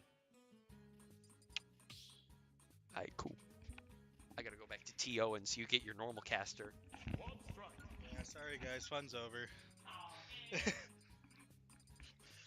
But yeah, extremely fun game to watch. I personally, I guess my hot take, I don't like DK, but wow, that's even, I love this. Um, Ampersand, I, I was going to say Ampersand getting one of the characters with Daddy knows, but I don't know if any of these characters know. I mean, any of these people know how to play any of them, or has tried to use them competitively. I do like the DDD in the back, just kind of like how I like the mains in the middle. Um, your mains in the middle can kind of do both like the anchor or, oh, I've been down, time to come back. That was a crazy edge guard so far, but getting one down there, not getting the second one, and that is going to be an early stock lost by Dr. Curb. Now the Mario coming out, going up against Jigglypuff. 3, not getting much out. 4, 5, 6. And then now a different move. Up smash, not taking it. Forward air, not connecting. Going for it again. Now the up air, forward air, not able to get it either. And the F smash misses. Up smash connects, and that is going to pretty much even it out. Now we get Yoshi versus Mario, which honestly I wish I saw this matchup more often. We do have a good amount of Yoshis in Neo. Not a lot of Marios, for both good and bad. And now up throw, up air, and then Nair coming out, and then just Dr. Curb really playing on the back foot. Not Kirby, Yoshi able to hit a lot of buttons, but no more double jump, so it's a lot of percent racked up right there. And then that down smash, not able to hit, but still able to space to avoid that grab. That was a crazy ledge option. And then another up air, 2, 3, 4, 5. Doesn't take it, but 93, just like that. That up smash misses. Forward smash is the wrong way. Both players just swinging right now. 124 gives him a little bit of water while he's thirsty. Nair comes out, and Mario Nair takes a stock. Something that we do not see Super Mario do often. And now the Duck Hunt comes out. Gets an up air, up throw into 2 up airs, 3, 4, 5, 3, 4, and then Nair, 53%. Another up throw, down air trades. And this Mario really has been doing a lot of work. It looks like this Mario has been the one that is most practiced. Just for the love of the game, you know. 137, Gunman comes out, misses. And we've seen Cole's Corner. This Duck Hunt as a character is really good at ledge trapping, but not able to do it there, but able to send him on the other side. 160, misses the down air, and I respect it. I'll say it, I respect it. Didn't hit, but it would have been really funny. And then just raw read with up smash, not connecting. And this is also another character that we've seen BW play this semester. Actually, this past week on Tuesday, Gordo going through, and just both of these characters can kind of stay far away for different reasons. Gordo is really good Gordo is really good versus the entirety of Duck Hunt's kit, which is better than Gordo. But still, Dr. Curb can tell you otherwise right now. Hits, doesn't take it though. Does another Gordo, and can just using that can to just cover his tracks, and Gunman takes a Gordo to a face. Yeah, down tilt will kill. Back throw might not. Up throw raising the roof, not taking the stock though. And then it looks down throw almost, but 204 avoiding that Gordo, footstooling, not able to take it, and then that down tilt is going to definitely take that out. That's going to be 2-0 favoring Dr. Curb. Or 2-1, excuse me. As they go back to the small battlefield. Like, what do you even do in that one? Like, man, I lost the random battle. Like, this one, they're definitely playing for fun. Wow, I personally think Dr. Curb didn't win the lottery, but got really good. Like, Fire Emblem characters in Game & Watch. And Ampersand getting Ganondorf. Um, but yeah, Young Link and Peach are pretty strong. Peach is a very technical character, especially the zero to deaths to use her most effectively. And kind of Dr. Curb doesn't have that type of character on his team. He has down throw 9, and yeah, down throw 9 connects, and that is going to take it. Go for it again. Boo. But yeah, so if you don't know, Judge has a 1 in 9 chance to be a really powerful move. And the down air going to take the next stock. And now it's going to be Game & Watch Ganon. This might be a 3 stock for game number 3. He had another 9, but it missed. And then he's just playing the lottery right now. And then the F smash probably would have taken it, but Dr. Curb reading it. Bomb coming out and hitting the Judge, but not the one he wanted. Nair 1 into down throw F smash, and that is going to be a 3 stock favoring. Okay. If first of all, this needs to be an advertisement. I have to say, please come to these. These are really fun. But on top of that, if anyone says that Game & Watch is bad, just send them that. Dr. Curb just completely demolishing, first with down throw 9, and then after that just down airing Young Link at a absurdly low percent, and then went up against Ganondorf, got down smash, forward smashed, like really strong all around. What a set! Like for first, it even being a squad strike is funny, but just yeah, after all that, and your usual update on bracket,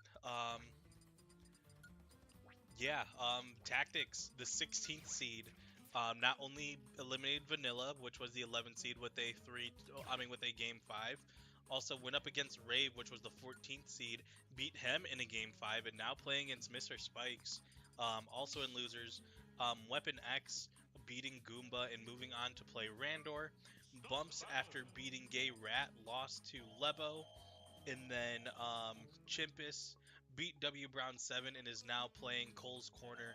That set has been going on for 21 minutes.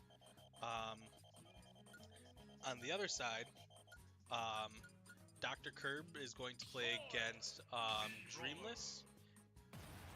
No, Dr. Curb is waiting in Winners Final. This is going to be Dreamless versus Invoke. 3, 2, 1, go! As this is the other side of Winners Semis. I'm updating it live. This is wrong.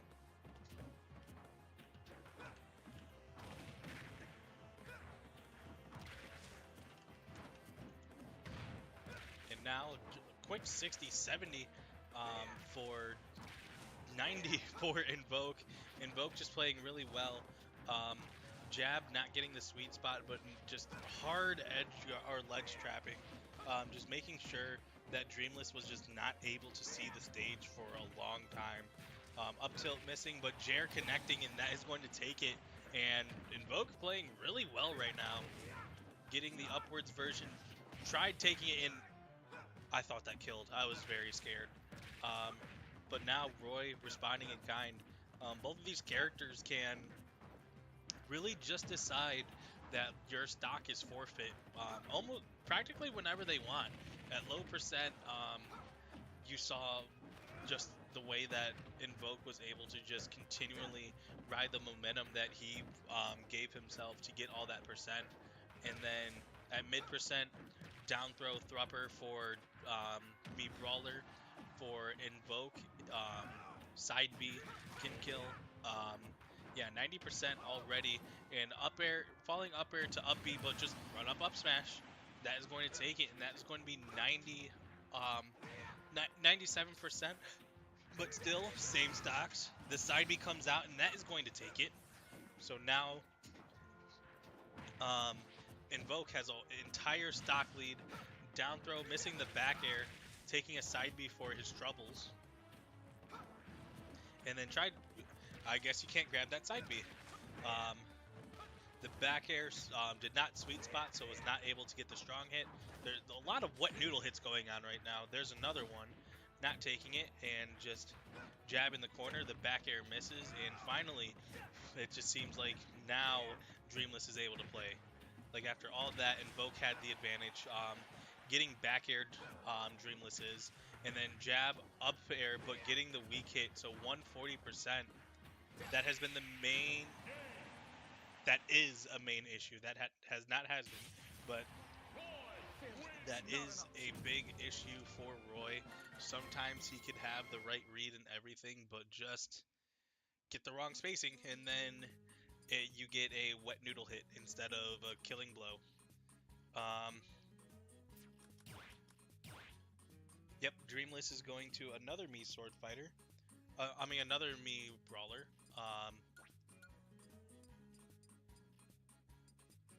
Yeah, has cycling through the BW Esports. Just all of them. I'm really mad that somebody made a me gunner of me, but that's okay. That's why we have teammates, because that's what makes it funny. Bryce, formerly Texas Toast, making a surprise entrance. I believe that is his me. But yeah, it is going to be a 2-3-2-2 set from Dreamless. I have absolutely no idea what it is off the top of my head, so we're going to find out live. But I think it is interesting still sticking with the me brawler, especially after game number 1. Technically not a different character, just a different moveset.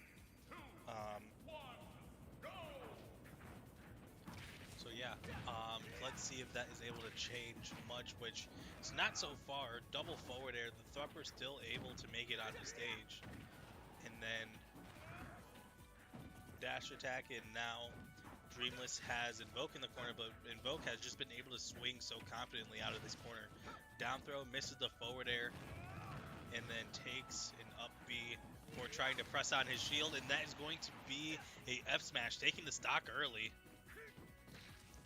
So now Invoke having a huge lead, continually trying to add on to it, make these games as quickly as possible, which is what I really like about Roy.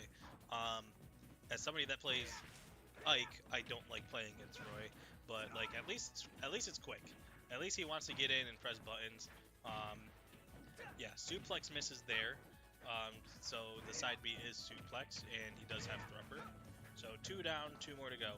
Misses the grab, gets parried, up throw, up air, misses Thrupper though. And that is flashing Mach Punch. Okay, so flashing Mach Punch, suplex, Thrupper, and then I'm guessing feint jump. And another Thrupper, and that should take it, and it is. That move is, I don't even want to say deceptively strong. That move's just strong, and that is also strong. A jab back air, just killing at extremely low percent, and once again, just like last time, a whole stock lead favoring Invoke. He did take a suplex though, and Invoke just responding with 24 of his own. Missing the grab and taking a up B for being way too close. Up tilt, up air, another one. And good patience by Dreamless, but still Invoke able to capitalize. Missed the Jeff smash, and now 72 to 59. Jab, up air, another up air, 96%, missing that jab, and that up B connects. Bit of a, feel like that was a misinput, but still worked. Jab, back air, getting the wet noodle hit though. 60%, and that side B going to connect for about 20 more damage. And Dreamless really needs to probably switch. But otherwise, Invoke just playing really solid, taking a 2-0 lead right now over Dreamless.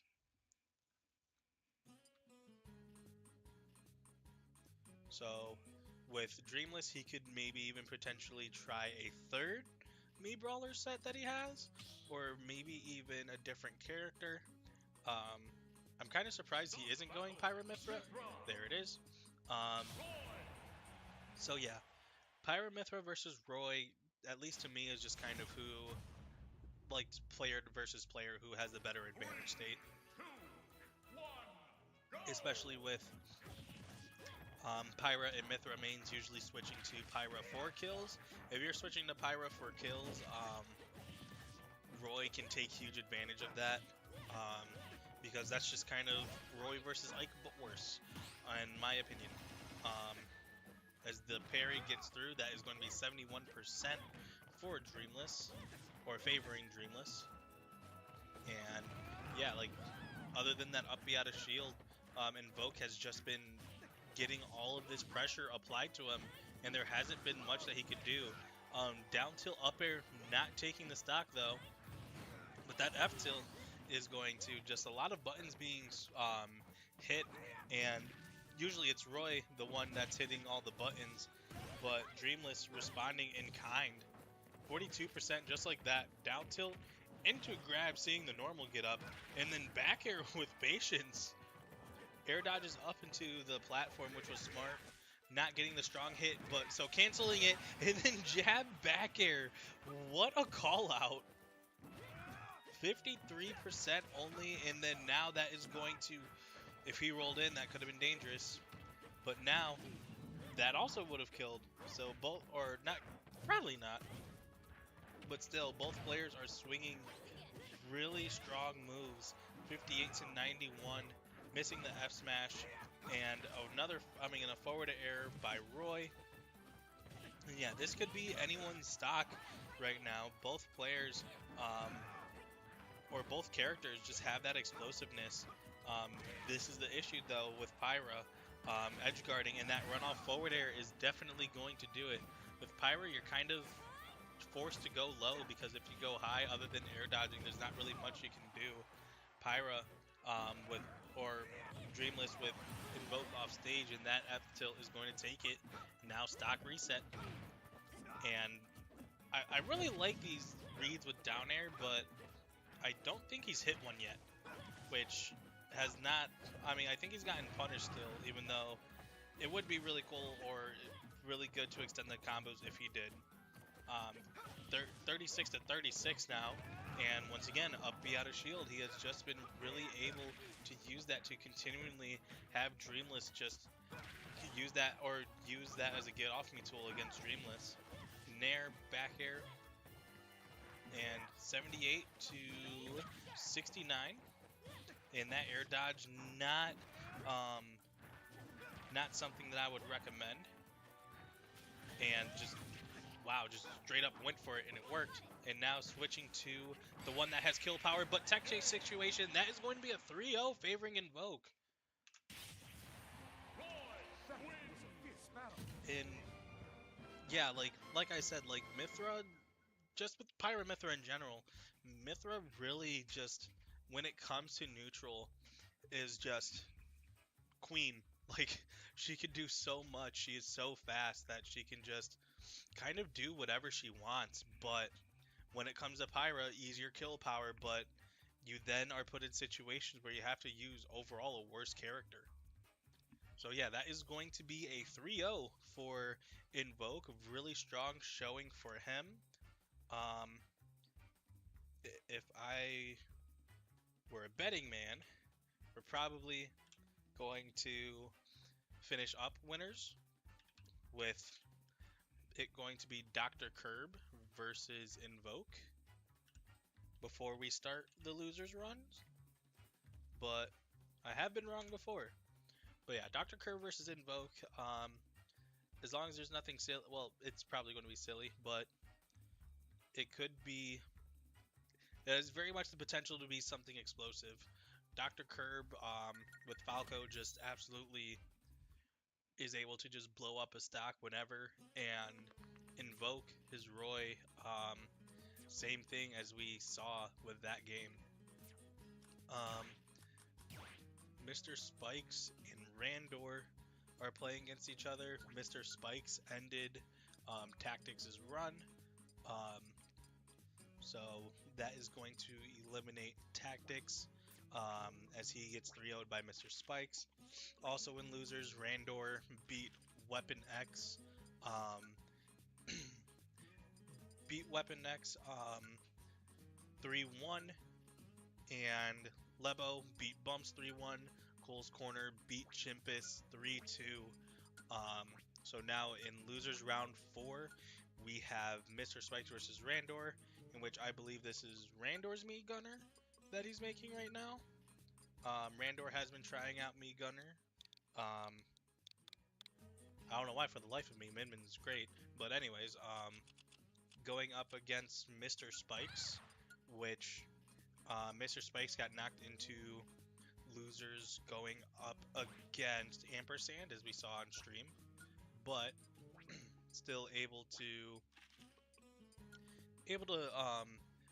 just try to run it back in losers. Once again, beat Tactics to get here in losers. And yeah, on the other side, still Lebo versus Cole's Corner. And the winner of Mr. Spikes and Randor has to play Dreamless. And the winner of Lebo and Cole's Corner has to beat Ampersand. We will have that on stream. It does look like we're going to finish losers instead. So once again, don't be a betting man, I guess.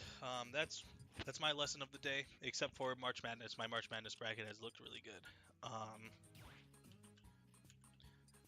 But I'm not betting on that bracket anyways.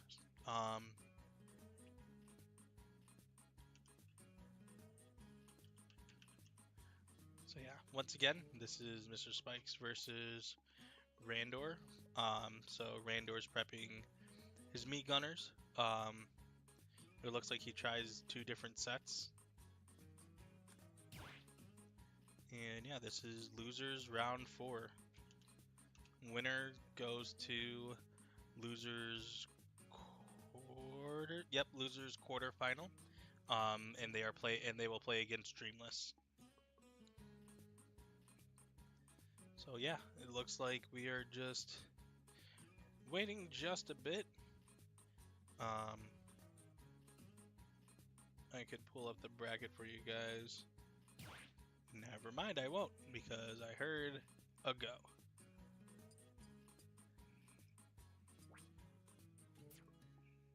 As they're really picking the rule set, so I will show the bracket. At least until I hear character selected, or you guys hear along with me. So this is the bracket right now. At least the loser side. This is the match that you will see. Spikes versus Randor. Lebo versus Cole's Corner has been going on for a bit. This is how both those players are doing in losers. And now for the people in winners. This is the winner side of bracket. We will have Dr. Curb versus Invoke later on. But what we will have right now as a controller connects is Mr. Spikes versus Randor. And as they pick stages, they are going to Small Battlefield. Start the battle. Pac-Man. And I actually don't think Randor's name. I lied.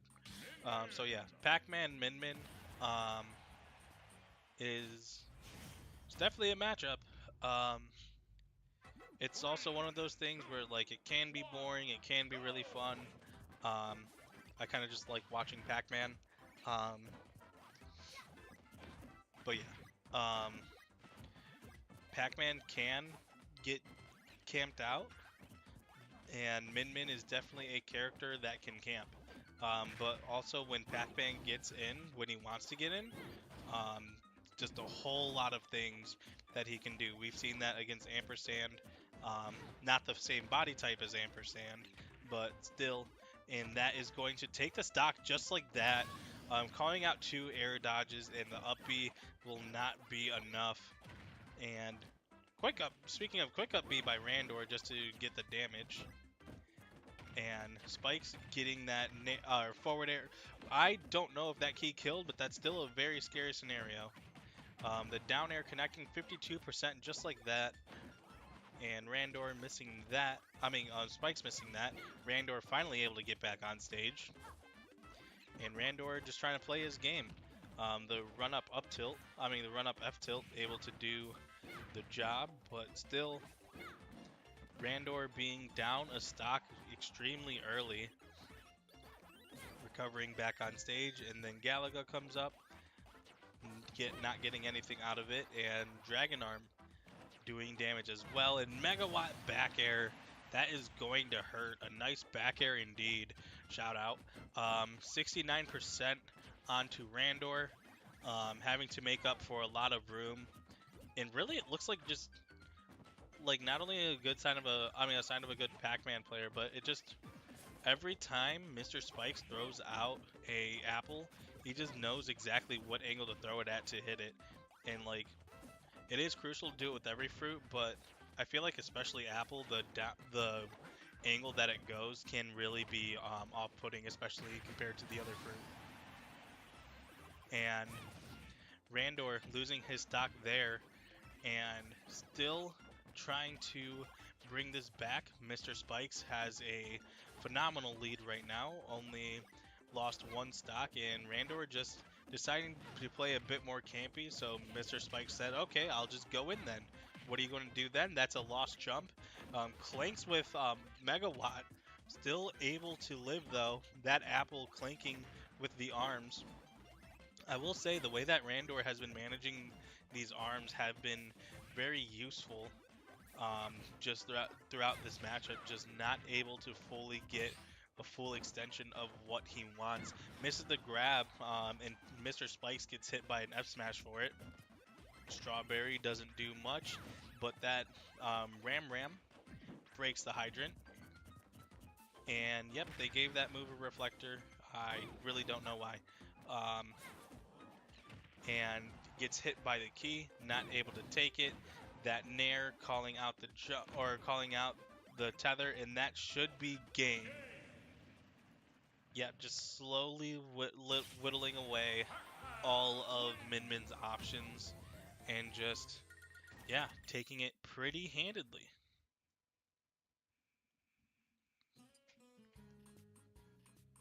So that was that was game number 1. Still, Randor has at at at least 2 more chances to fix his mistakes.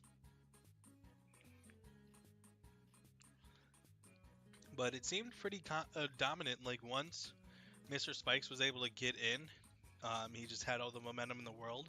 It was just at first, it was a pretty hard time to get in.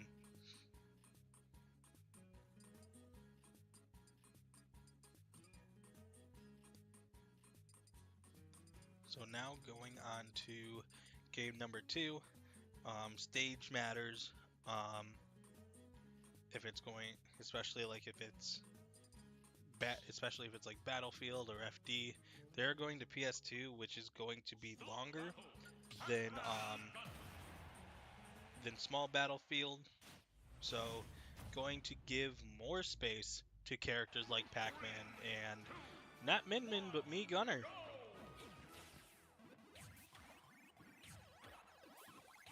So yeah, just with the more space, he's just able to just play this game even more of just like, I am going to camp as far away as I can, going to set up my tent, make a fire, and if you want to ruin it, you have to approach me or throw stuff at me. But if not, I am going to sit here and just have a good time. And that side B, just going through, breaking the hydrant, and also hitting Pac-Man as well. And this strategy is kind of working for Randor right now. I mean, it might also be like the unfamiliarity of a move like side B. Like I don't think I've ever seen, um, like out of the 3 side Bs, I think that is the significantly least amount. I mean, least used. And that F smash hitting the up B, and that is a high recovery. Even though he air dodged, Pac-Man's grab does that have that effect, and that back air is going to take it. So now that is 1-0. I mean, sorry, that's the score. But first stock going to Mr. Spikes, and kind of kind of continuing to grow right now. It seems like Mr. Spikes has figured out at least how Randor is going to use side B, and that was a really big game plan of Randor early on. Um, and especially just like having that platform there, just really changing up like how he wants to do it. Missing the grab, and then the side B coming out, not going for the hydrant, instead going for Pac-Man, and that takes the stock. I think that's the first time I've seen that move killed, just because people don't use it. Both people missing that. And frame 1 reflect, or if it wasn't frame 1, Randor really timed it so right when the reflect came out, it would hit the bonus fruit. Apple a Day does not keep Pac-Man away, and Randor really trying to keep Pac-Man away right now. Back throw gets beaten out by Nair. There's going to be another side B, and just going straight for Pac-Man. Just really pressuring him through the hydrant, but calling him out for doing it one too many times. And now up air, up tilt, Nair, doing it again. Running it back just like that. 37 to 67, and once again, this full camp worked in the beginning, and then this kind of Mr. Spikes was like, okay, if you want to play this game, I'll get the stuff that I want to get, and then yeah, and then it's up to you to keep me out, because I'll stay out as much as I want, but to keep me out is a different issue. As the down throw connects, and that back air calling out the double jump, and that is going to take it very dominantly, very handedly. And that is going to be 2-0 on Mr. Spikes. This is Randor's potentially last game if he loses. And once again, here is the bracket. And yeah, going back to the Mii Gunner, very interesting. Randor and Spikes running it back, same stage and everything. The only thing that changed is the music. And now Randor, I guess really quick early adjustment. That did 17, interesting. Jump side being to make sure that it hits even platform, because he would just stand, Mr. Spikes would just stand on the platform and the side B wouldn't hit as long as Randor didn't jump. And now just 91 just like that, 98 continuing on. That down air probably would have killed, but Randor holding off his recovery, and that F smash just outranging the down tilt, and that is going to take it. And that smash attack not going to hit. Looks like Randor is trying to approach significantly more, but that is definitely not going to be Mii Gunner's game plan, and this is just starting to steamroll really bad. Almost having the percent lead even with the stock differential. And now just reflecting everything, getting the hydrant. Well, the hydrant was leaving on his own time. He said he didn't want to get flown out like that, as that was a crazy read, and that was crazy to go for. And now up air, a really good move that Mii Gunner has. And now just once again pressuring him from all the way across stage. I see why he likes this character. F tilt missing, the key missing as well, and still deciding to back up instead of approaching, because like, yeah, that isn't Mii Gunner's game plan. Mii Gunner wants to, especially this version looks like, just wants to stay across the stage. I'm kind of surprised there's no charge shot either. It's like Falco laser instead. And now the forward air nair, but once again using that hydrant like anvil and that back air not killing. That hydrant not going as far as probably Randor wanted to. And yeah, like this is more so the campy playstyle that will help that helps Randor and Mr. Spikes. Like Randor gets the range advantage, but Spikes gets the utility. He gets to do any resource he wants because he knows where his opponent is. And yeah, 126 to 148. He needs a kill, and that move will definitely do that. If there's one thing that up air does, it's skill. And still 126 on the board for Mr. Spikes for Randor against Mr. Spikes, and not anymore. As long as it said for me to say that sentence correctly was as quickly left that Randor stock lasted. And like yeah, once again, like kind of just Diet Falco laser, but still like able to bob and weave through it. And now nair into up air, into forward air, another F tilt, ledge grab or ledge trump, missing the back air though, but 79% right there, missing that one as well. 40% on the second stock of Mr. Spikes, but Randor now at 105 on his last stock. Forward throw, missing the bonus fruit, and then getting hit by the hydrant again. Getting grabbed, down throw, up air, not getting the timing right, so not connecting, and getting hit by another apple. Mr. Spikes has really been doing well with these apples. Getting hit by the cherry, still able to live by going over the platform. And it just looked like Randor just needed to breathe for a second, and he definitely took that moment right there. And then getting the drag down up air to another one into getting hit by a hydrant. And then missing that fruit, 163 to 97. Just the thing is that Randor is on his last stock compared to Spikes' second, and that is going to take it. Just a whole lot of shield pressure. The shield couldn't handle it. Not a shield break, but a poke, and that is going to eliminate Randor, and Mr. Spikes continues on. So yeah, as bracket continues to move on, looks like we definitely... Next one is going to be Ampersand versus Cole's Corner, as Lebo versus Cole's Corner went to Game 5, but Cole able to clutch up when he when he needed to. But yeah, that means Cole's Corner, after earlier today complaining about not being on streams in other tournament, at other tournaments, is going to be on stream twice. So congrats to him. Looking at the other side, Spikes is going to play against Dreamless, so that is going to be an interesting matchup. Once again, in winners finals, Dr. Curb and Invoke are waiting for a good portion of this bracket to break down before they play. So getting food, chilling, talking to other people, staying warm, not only in the game but outside the game, stuff like that. Yeah, Ampersand, Cole's Corner are getting ready, and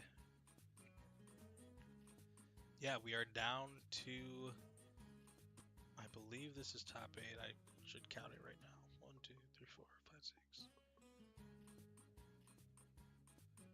1, 2, 3, 4, 5, 6, 7, 8.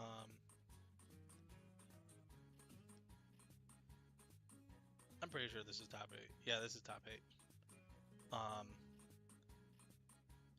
Yeah, so this next one, I know how to count. Next one is going to be losers quarterfinal.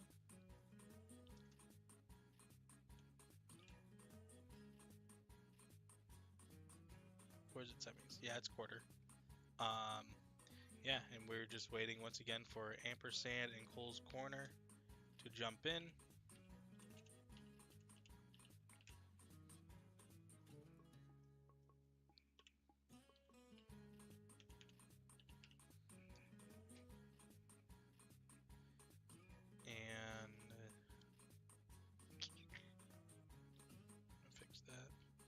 Yeah, hopefully you guys once again are having a good day. Um, yeah, the weather hasn't been the kindest, but still, we have a great turnout here. Once again, 24 people, one of the bigger brackets that we have had. Of course, the one that I actually competed was the smallest one that we've had so far, but that's just how luck goes. Um, yeah, 24 people coming out in this weather and just and a Saturday. They could be doing anything else, but they're spending it here. So I'm thankful for everybody that has come out. Same thing with you guys. You guys could be anywhere, but you guys are watching our stream. So thank you just for the support with that as well. And now just getting into the game. Cole's Corner versus Ampersand. So let's get to it.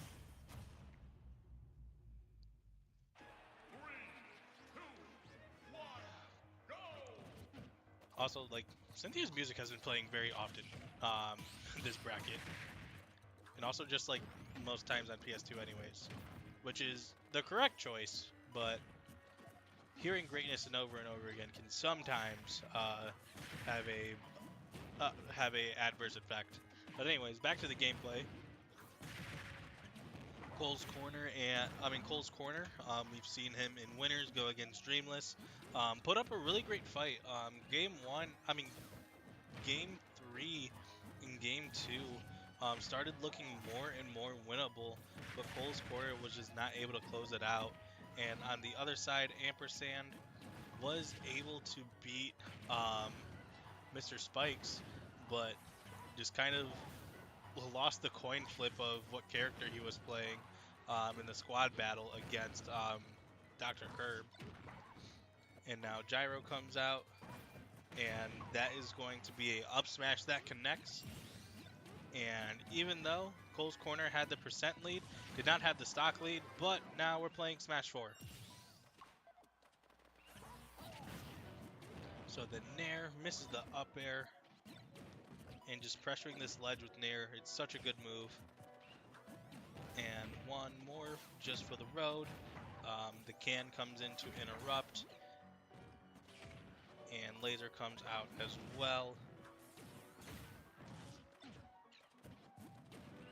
And still, once again, just both players just kind of holding down the neutral. Cole's Corner is just elected, I will be on the other side of the stage, and you have to come to me. Down throw into missed can, down throw into another missed can. Like, where does he even get his cans from? Like, are they Campbell's soup? Like, I want to know, because there is a label on them. Like, are they just shooting cans of beans the whole time? They look like Bush's baked. But yeah, we're going to see a lot of those cans. Actually, where does Duck Hunt even get them from? Anyways, yeah, just like the last or the first stock, well, with a different ending. The first stock, Ampersand had significantly less percent on him, but died first. Had significantly more percent, but died second. And Cole's Corner, taking the stock just like that, 6% to 0, and that is going to be a Nair for the lead. And not that these players are trying to time each other out, but just for fun, just in case. The down air not going to connect, but up tilt, up air 55%, misses that one, but able to use a forward air right after, and then being able to trade it out.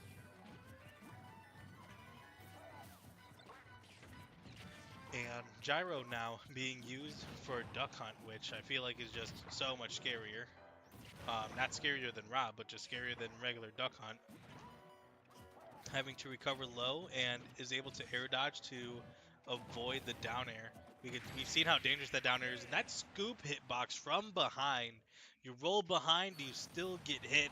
And that is going to be game 1 favoring Ampersand.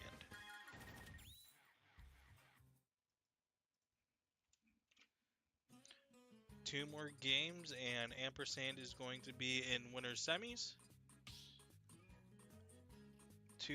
At least two more chances for Cole's Corner to adapt.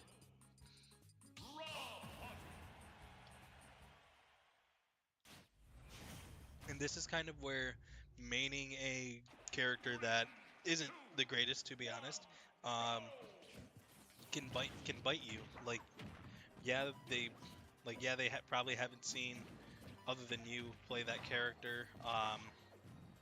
But sometimes there's just matchups where it's like, man, this is a bad matchup for my character, and I don't really know what to do. I'm not saying that this is Cole's Corner's perspective, just talking from being an Ike main. Um, yeah, just sometimes it's like, man, this matchup sucks. I don't really know what to do, and the two things that you can do is pick up a secondary or just try to learn the matchup and just try to, for lack of better terms, just thug it out. Um, that can also trading with back air, just absolutely obliterating that stock. But yeah, just and it looks like Cole's Corner in some of these matchups where it just seems like it's just so hard for him to do. Still able to, or still is trying to pull it out with his solo main. And now the F smash not able to connect, gets forward thrown, but missed the can once again. 111 to 76. And yeah, just continuing to rack up percent. A down tilt, great tomahawk into grab, and that is going to kill.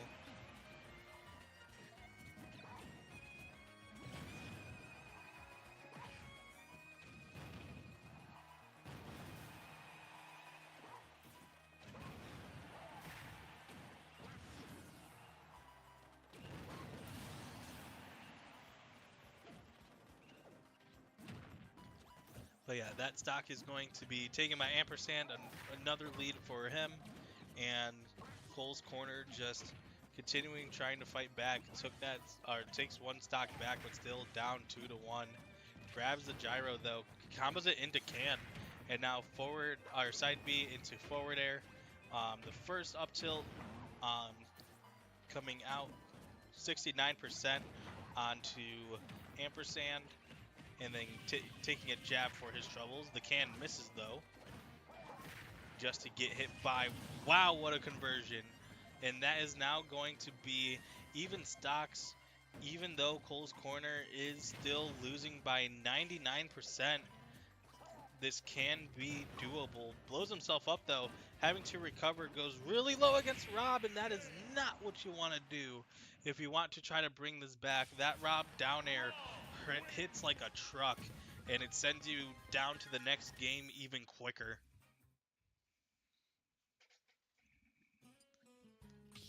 So now it is 2-0 favoring ampersand, but just like the other game, game 2 looked like there was momentum. There wasn't much, but I don't think I have ever seen Cole's Corner play something that is not Duck Hunt. So this is a new experience for me. Um, that's me being happy about it. Me being unhappy about it says, wow, there is another Falco here. So yeah, getting nared, and the up tilt comes out, only getting one hit.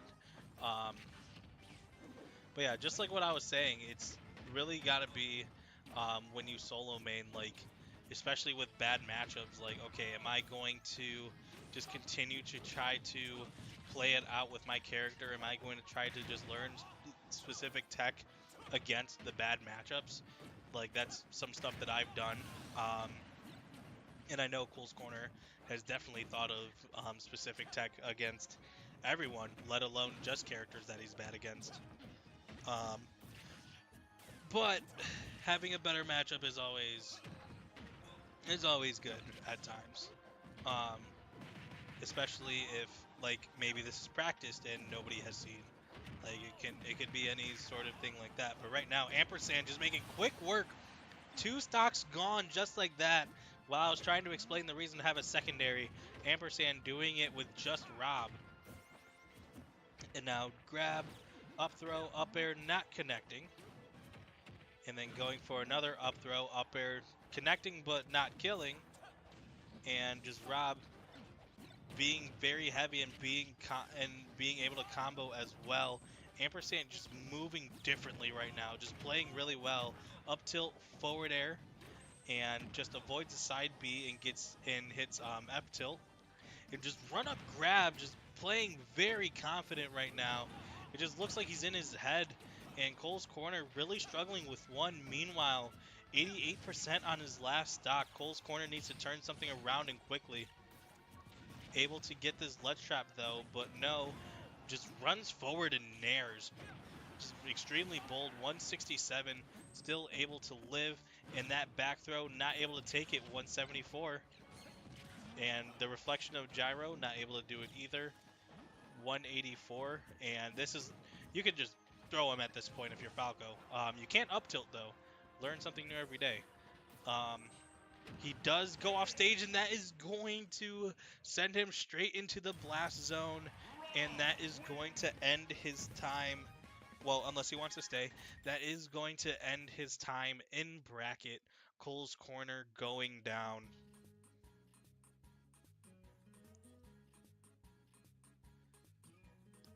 So yeah, that is going to end that side of losers quarters. Ampersand with a commanding 3-0 win. So yeah, Ampersand is going to move on to losers semifinals. Right now he is awaiting the winner of Dreamless versus Mr. Spikes. And yeah, we are down to, after that game goes, we are down to the final four. And the final four as it stands is Dr. Curb, Invoke, Ampersand, and either Dreamless or Mr. Spikes. We are once again still waiting for that result. So with that, while we are waiting,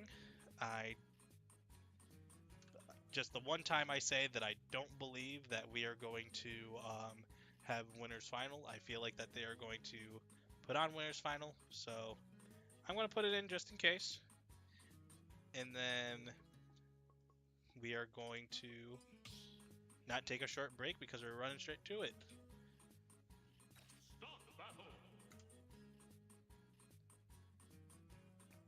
As the set that we're airing is going to be Dr. Curb versus Invoke. So I was right.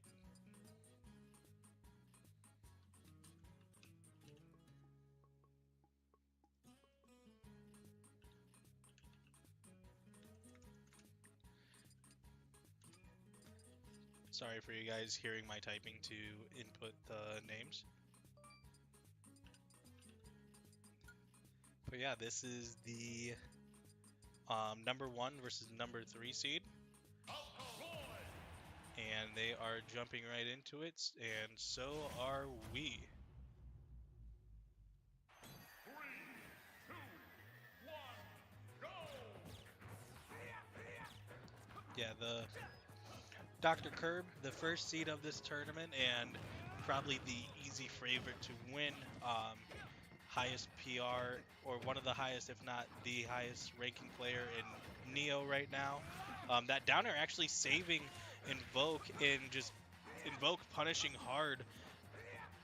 And 54 to 81 just like that. Both forward airs trading, and jab into Nair. But side B into back air. Those back airs missing. But just going for the forward smash and it connecting. The runoff dare is not going to pay off, but that spike is going to. And he's going to make it back on stage to recover. And now back-to-back forward air to up smash. I think that was a misinput, but we take it. 26%. And up tilt, up air. Thing going against Falco at low percent, sometimes it just feels like you're watching a movie.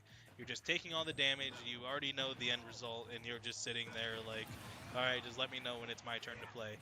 And kind of Invoke really forcing his own issue of like, I will play when I want to. And just a whole lot custom combo, but getting the wet noodle hit, unfortunately. Finally getting that dare, but speaking of dares, Dr. Curb dares you to go off stage one more time, because he is going to spike you for it. And now down tilt, not getting much after, but getting it now. Down tilt, up tilt, forward air, up tilt. And then Invoke with the grab, missing the back air though. Up tilt, forward air once again. Missing the laser, but recovering high. And that down air is going to connect, and that is going to take it. Even though it was a really strong start by Invoke, Dr. Curb able to close it out. Really, and that should be how this matchup should go. Dr. Curb does have the better character when it comes to camping, but why would he camp if he believes that he could go in better? And Falco is definitely, at least to me, the epitome of a whiff punish character, because if you miss, he's going to make you feel it.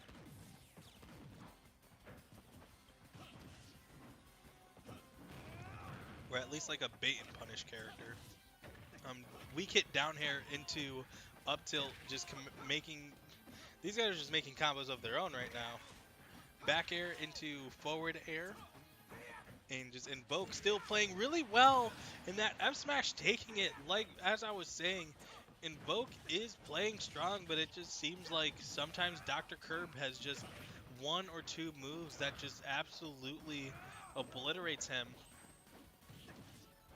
And just the advantage state that Dr. Curb has as well, not getting kills, but just continually getting him or getting Invoke in bad positions, so kills don't seem all that hard. And that F smash, winning the trade, and that down air, winning that one, taking the stock, 3-1 lead in response, and that up B is going to come out.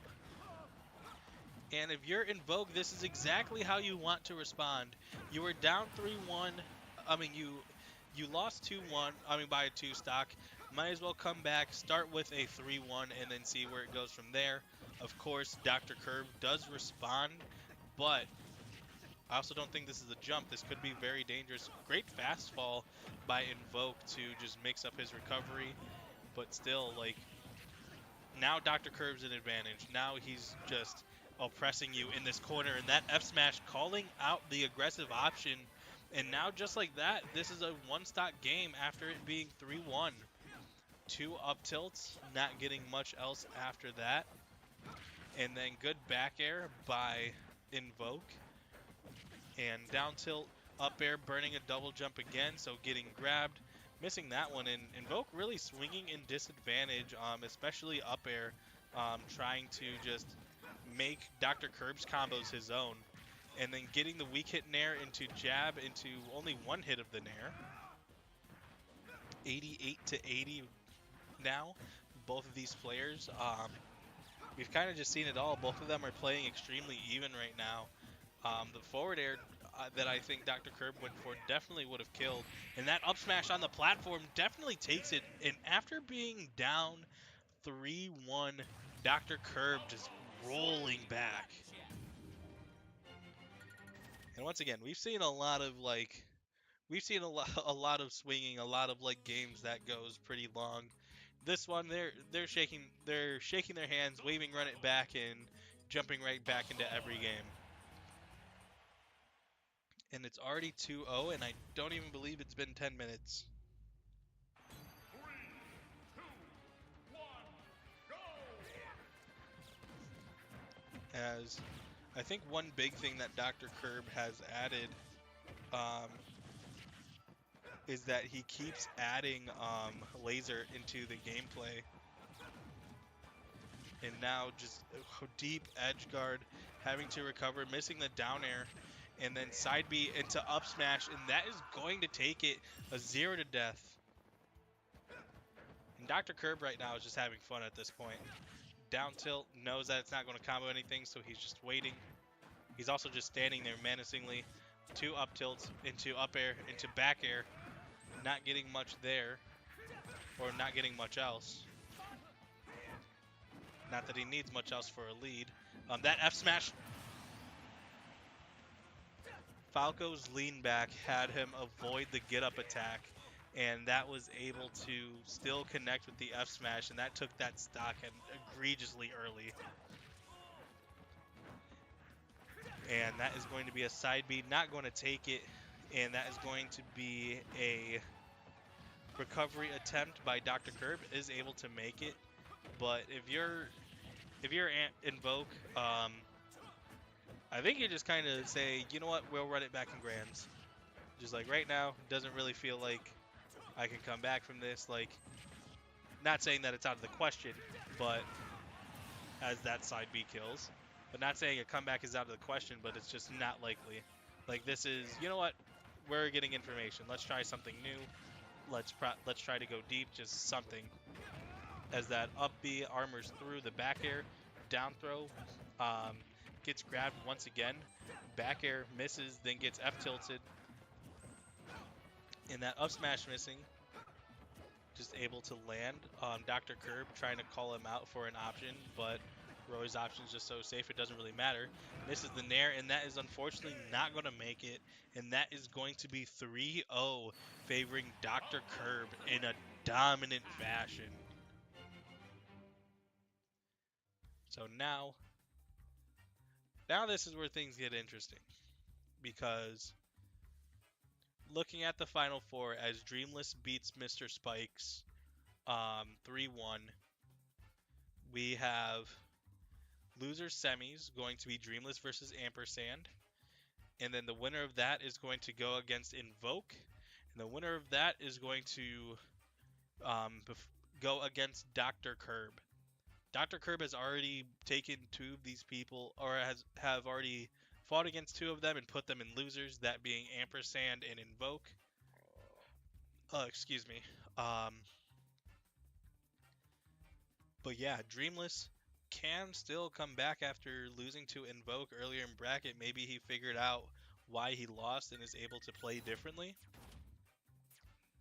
And yeah, so once again, we are going to have Dreamless versus Ampersand.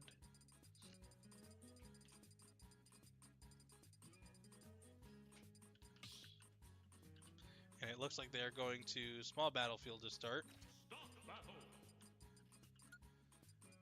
I believe on stream we have seen both of these players win a set. Yeah, we've seen both these players win a set, and so we've seen how capable both these players can be. Actually going into a Pyra Mithra Ditto. As there it is for you. This is not winner's final.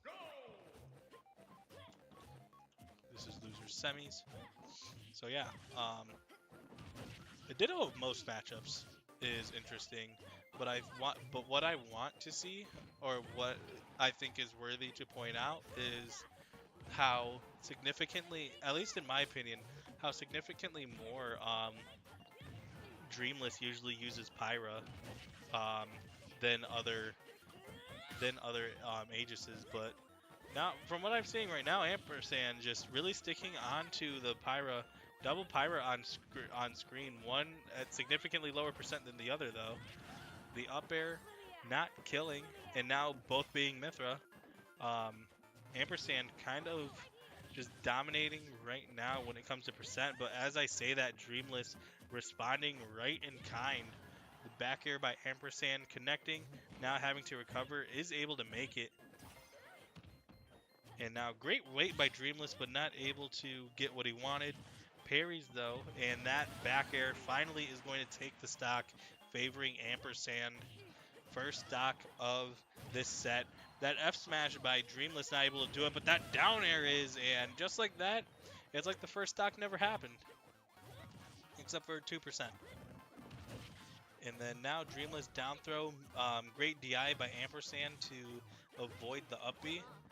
And now just both of these characters just once again swinging hard, swinging fast, swinging kind of the exact same moves. And now that is Ampersand with the Nair, but getting foresighted. I wonder how it feels in this Ditto right now, because like in the Ike Ditto, sometimes I'm just like, huh, that's how it feels to be hit by that. That does suck. Like I don't feel bad because I'm the one playing like the whole time, but like, huh, that does suck for the other person. So like I wonder if they're kind of feeling that. Both characters are able to survive that ledge trapping, and 92 to 108, but now Ampersand switching back to Pyra, and that dash attack is going to take it. Ampersand making sure that, trying to make sure that Dreamless doesn't even make it to losers final to even try to to even try to run it back against Invoke. He's trying to do it himself. And Ampersand and Dreamless, both of them at their last stock. And, yep, just a whole lot of foresight. Down throw into up B. I feel like that's just the Dreamless special at this point. And the forward throw, not doing much, but just still a whole lot of swinging. Whole lot of Mithra voice lines being used today. Getting the most money out of those voice actors. Getting forward thrown, having to recover, recovers high, and doesn't grab the ledge, and Dreamless just falling into his death. And that is going to be 1-0 for Ampersand. This is totally not confusing.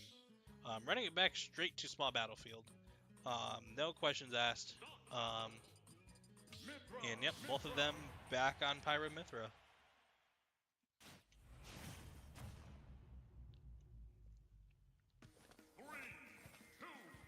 So now, the main difference is the music, which we have Splatoon music now, compared to the Pac-Man music earlier.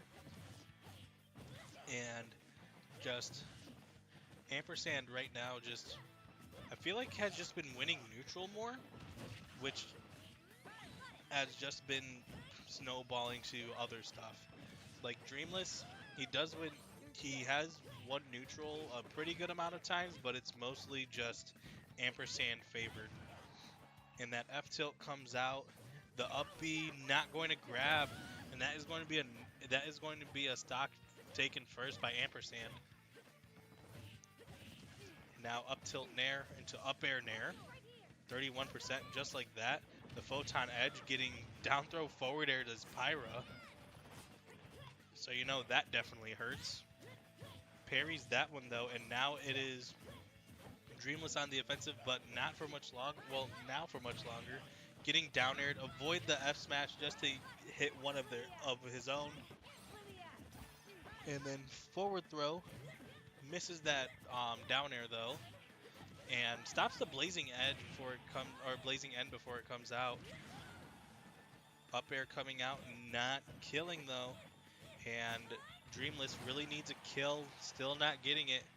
Pyra is just a bit heavier than Mithra, if I remember correctly, and just barely missing a lot of these swings.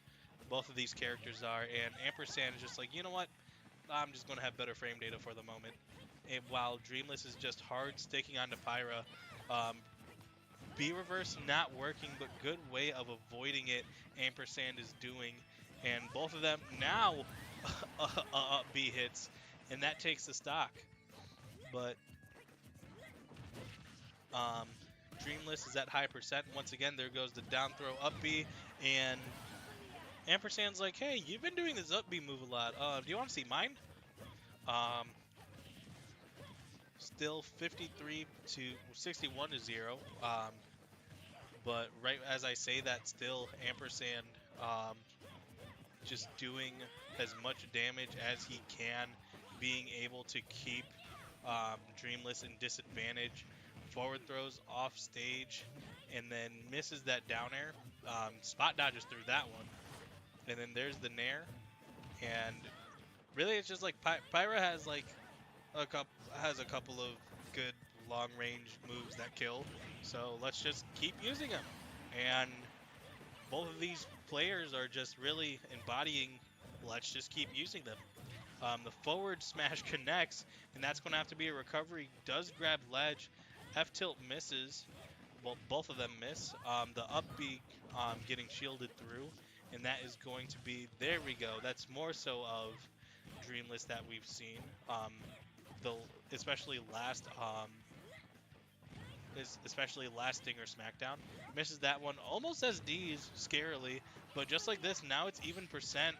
Ampersand deciding to switch to Mithra at least to get out of that bad positioning.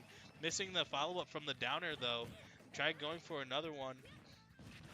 And Dreamless just walking off the platform, kind of ill-advised, and that up tilt's going to take it, and that's going to be 2-0 favoring Ampersand.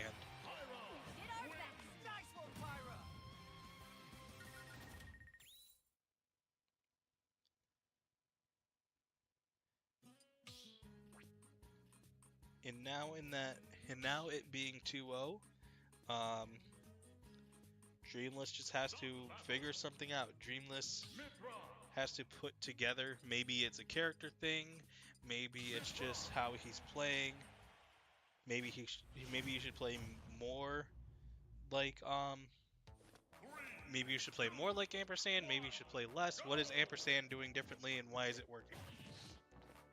Dreamless, starting initially with the first hit, but like when Ampersand got the first hit, he did 20. When Dreamless got the first hit, he did 8, and that's been kind of the difference so far.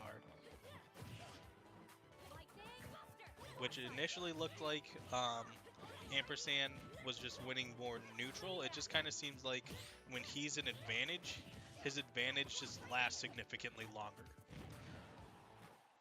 As that back air connects, misses the grab, and now both characters are on Ampersand on Mithra, and both. Okay, we're just all switching. Once I try to figure out who's who, Dreamless having to recover low as Mithra does barely avoids that F smash, and then just to get hit by another one, and that down air up smash is going to take the stock.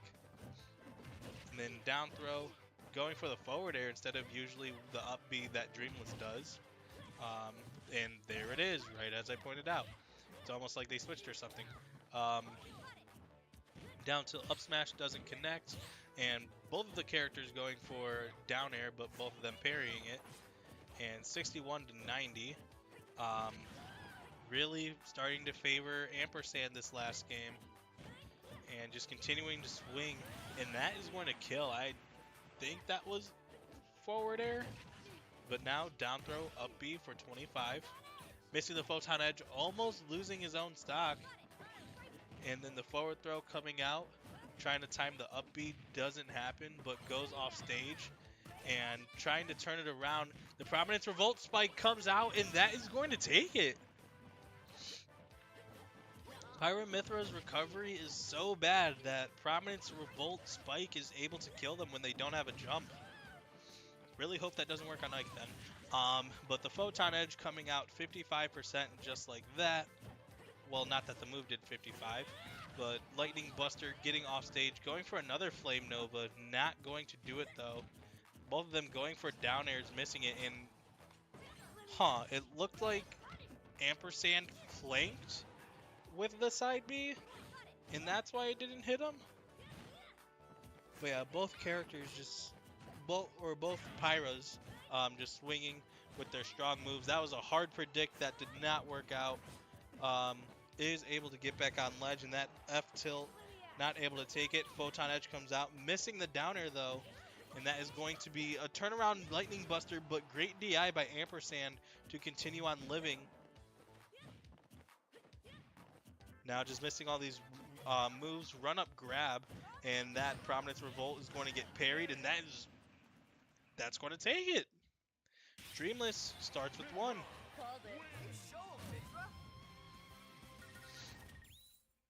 So yeah, Dreamless figured something out along with that Prominence Revolt spike. So now it's up to Ampersand. Does he switch? I don't really... As good as Rob is, I wouldn't really fully want to do it, but if he were, I wouldn't be surprised.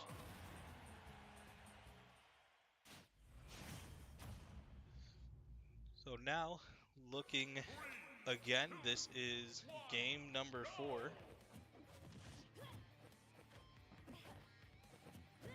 As both players are trying to move on further in bracket. Ampersand leading 2-1 as it says. This is losers semis. Winner of this plays against Invoke, who is waiting in losers final. And Dreamless taking 70% compared to Ampersand's now 73. But still, like, this Pyra play has been the main difference between winning and losing, as that up tilt connects, doesn't take it. That down air connects, doesn't take it. That up tilt not killing either, but that down air up air is going to take it. Okay, so when they're cheering Pyramithra, who are they cheering for? And why do they all sound like Rex? Um, Ampersand doing the Dreamless combo, or I believe it was originally Cosmos's, 53% onto him, and that is going to be an up B out of shield. We've kind of seen that from Invoke's Roy very often. Is that back throw comes out, misses the aerial, down air misses, both the down airs miss, and that up smash is going to take in. That's going to be 3-1, favoring Dreamless. I mean, favoring Ampersand. Dreamless needing to come back. Missing the grab with the spot dodge, up tilt not taking it, but that one is going to finally. But now he has to take 2 more before he loses 1. That F tilt not doing it, but Dreamless just custom comboing, trying to find out what move to do. The double clank comes out. Nair, forward air, up tilt, up air, up air. Anything you could do, I could do better, and I could swing just as fast as you. Mithra down air, I don't think I've seen that very often. This is going to have to be a low recovery, and Ampersand sends him even lower. And that is going to be 3-1, favoring Ampersand, eliminating Dreamless. That's going to eliminate Dreamless at 4th. So now is going to be losers final. And it is going to be Invoke versus Ampersand.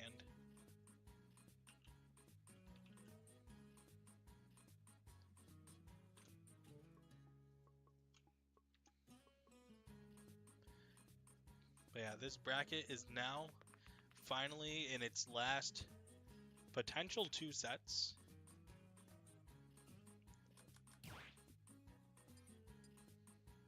And what Invoke needs to do, I don't think these two have played yet today. But Invoke, if he wants that run back, he just needs to continue to play as well as he does. And it looks like they're going to Squad Strike. So going all random Squad Strike. So here we go again. I totally know tags. I totally remembered what their tags were. I think Ampersand's the one on the left. No, that's Invoke. Okay. Invoke's the Bowser. Ampersand is Bowser Jr. But yeah, I've actually seen this matchup before in Nace. Father versus son conflict, from what I've learned, really favors. Nope, still don't know it. I feel like Bowser can just do what he's doing right now and just murder his son. But he's just, wow, that was just personal. Someone forgot to do the dishes. And now having to recover, able to do the up air, and then that cannon hits and a side B comes out, and that is not going to connect because Bowser Jr. is not a great character. But that up smash does, not going to take it, and that still not going to take it, but it's about even percent. And back throw comes out, still alive. Bowser Jr. in the cart is heavy. And just grab him and get him out of here. Bowser side B, the come on Vamonos, the I'm going to take you for a ride. And taking Nana for a ride, but actually saving, or Popo actually saving him. I still believe that's Ampersand. Just punishing Nana, jeez. Nana taking a whole bunch of percent. And now getting back thrown. Dash attack. And then up air, another up air, another up air. Ice climbers. Nana taking revenge, hitting that F smash. 76% already on Byleth, and Nana's dead. It's up to Sopo. What will Sopo do? Sopo might even take the stock if you believe hard enough. And he doesn't. I blame the fact that none of you guys subscribed. And yeah, now Nair beating, and now Ridley with Nair. That move is really strong. So is that side B. Not able to take it yet though, and that Nair just lasts forever, and Ridley has enough jumps to do two of them. And the Fireball should be able to take it. Yep, and that is going to be an even game. And hey, look, there's another Bowser Jr. Um, I don't know.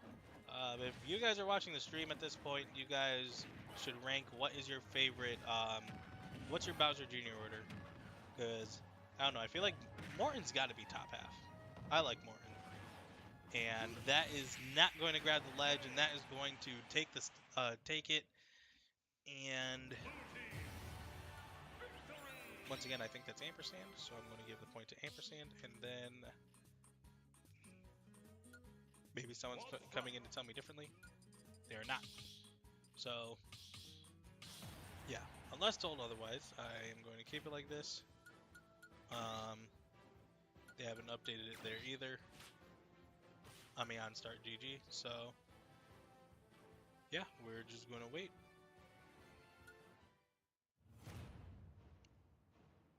As we jump into it, two Pac-Mans, that's definitely going to be interesting. We've seen Pac-Man earlier in Squad Strike. So yeah, up air coming out. It's also really funny to see Marth at this high in the bracket at this point. But still, we're only going to see him for a stock, which is probably an accurate representation of how often Marth is here. Back air coming out, not able to kill, but sweet spots, my lord, doing a whole lot of damage. And that forward air, not going to kill, but is going to force a very precarious recovery. Good tech and is able to survive. And that F tilt getting the weak hit, and that is not going to connect.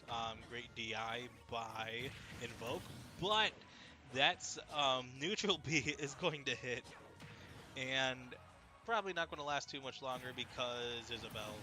All right, great showing. Now we have another Pac-Man. So the thing about this matchup, or Villager versus Pac-Man, if you are able to grab one fruit, that Pac-Man will not be able to use fruit again unless you don't have it anymore. So it can be a real game changer for this matchup overall. And 57-68, just like that, evening it up, and also just no fire hydrant. So if Pac-Man were to try to put a fire hydrant down, it would not work. And that reflector, along with the Nair, doing maximum damage and just completely erasing the stock. And now 99-7, but the dog gets thrown. Ampersand missing that forward air, but the back air connecting. Now it's going to be Pikachu Wii Fit. I don't know why he spawned so close, but definitely did not give him a chance to deep breathe, which is pretty crucial. Another up air, another back air. I'm kind of surprised yet happy there aren't many Pikachus in this region. Pikachu just seems like a really great character, and I'm just surprised there's not more of them. Another failed deep breathe. Ampersand really stuck in this corner, and Invoke getting hit by down throw back air. We saw that earlier at the Gleck game. And that F smash barely misses, but that would have definitely done a lot of damage. Wii Fit has a whole lot of kill power, especially with deep breathing that he does now. Back air will probably kill. He knows the thing, but he failed. Forward smash across the stage doesn't kill. Went for the back air, but not going to work out. And just a whole lot of buttons both of these players are pressing. Down air connecting raw. No one's dead yet as the forward air connects for Pikachu. Misses the down air. Tried back airing on shield, but made sure it was safe by spacing it out. And then the F tilt just powering through the back air. 124 to 135, and unfortunate. But if you're ampersand, you take those. Hello? There it is. So yeah. I am not going to go anywhere. But yeah. This is a potential last game for Invoke, and no, this is a potential last game for Invoke, and in response he gets Pit, um, Korin, and Kazuya, and on the other side, Ampersand gets Sonic, DDD, and Ness. So pretty good amount of good characters and a whole lot of a lot. Um, I definitely like the idea of Squad Strike, but I just think it's really funny, just like an official bracket of them doing this. But anyways, um, back here coming out, this matchup can be very interesting as Pit up smash. The way that Pit ducked, the way that Pit jumped, able to jump over side B or spin charge, spin dash. The back air not killing, having to recover. Spring able to knock him out, but is able to make it back on stage. Forward air not able to fully connect.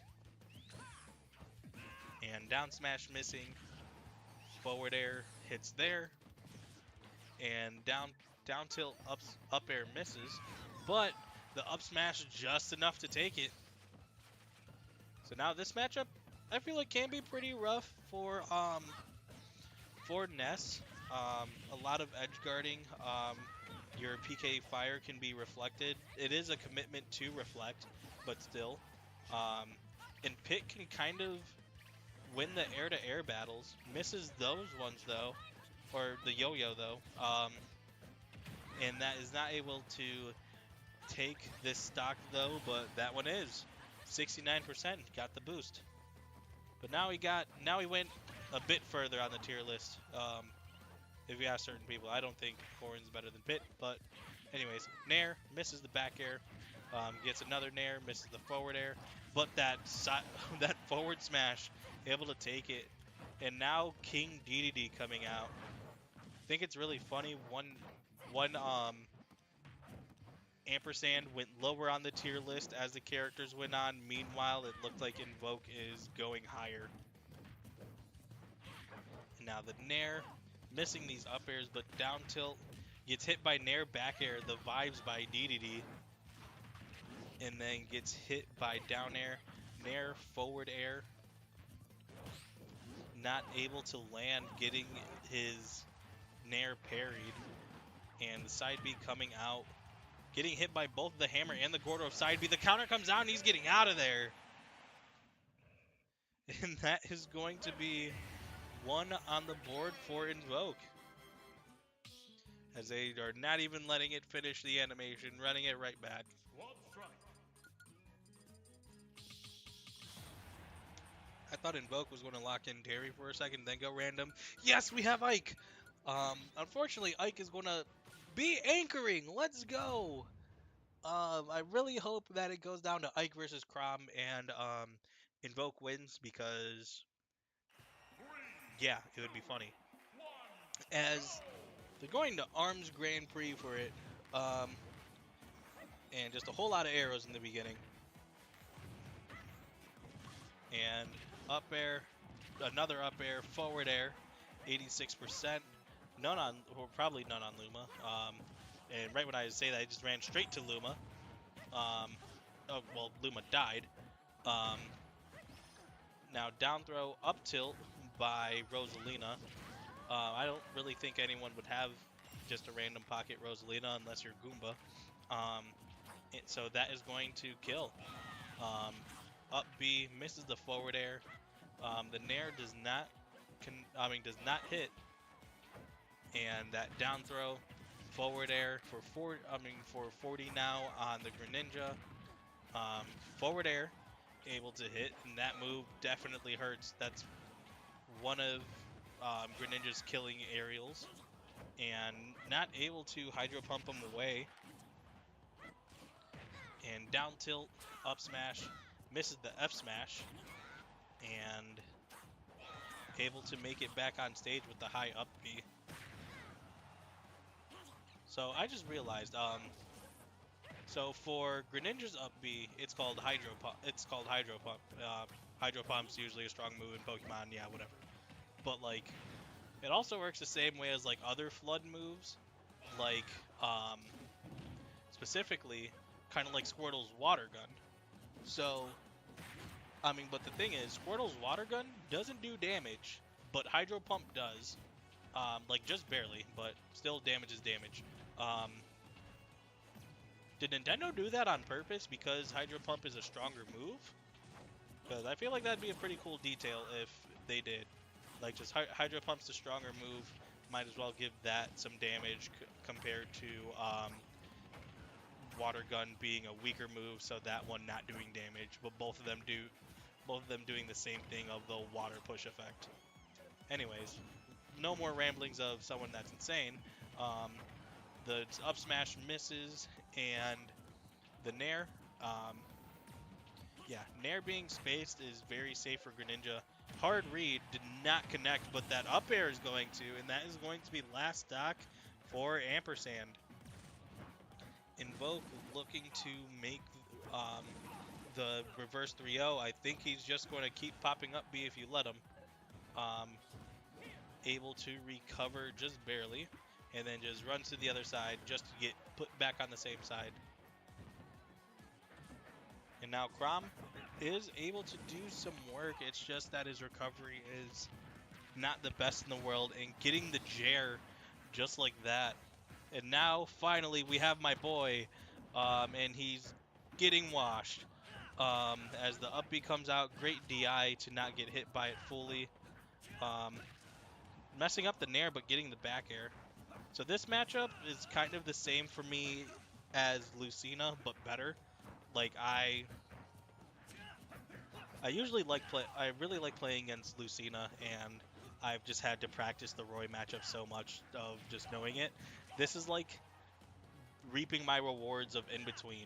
Like I kind of play against Chrom like I'm playing against Lucina. There's going to be a lot of aerials thrown out. And yep, that's a really good option. And then like kind of the retribution of like, oh, you want to abuse my recovery because I'm Ike. Guess what, Chrom? Your recovery is worse than mine, so you die. Like that. So now we are forced to game number 5. I love Ether, and we actually played on Spring Stadium. That is crazy. And they're actually picking a stage. They're going to PS2, so no more Spring Stadium. Sorry, Gay Rat. And once again, whoever wins this is going to go against Dr. Curb and Grands. Yeah. Hello?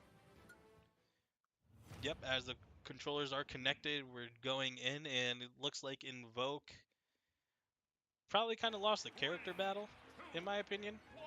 But there's a reason why I'm commentating and they're playing, other than just them having fun. Well, I'm also having fun. Anyways, so yeah, another duck hunt.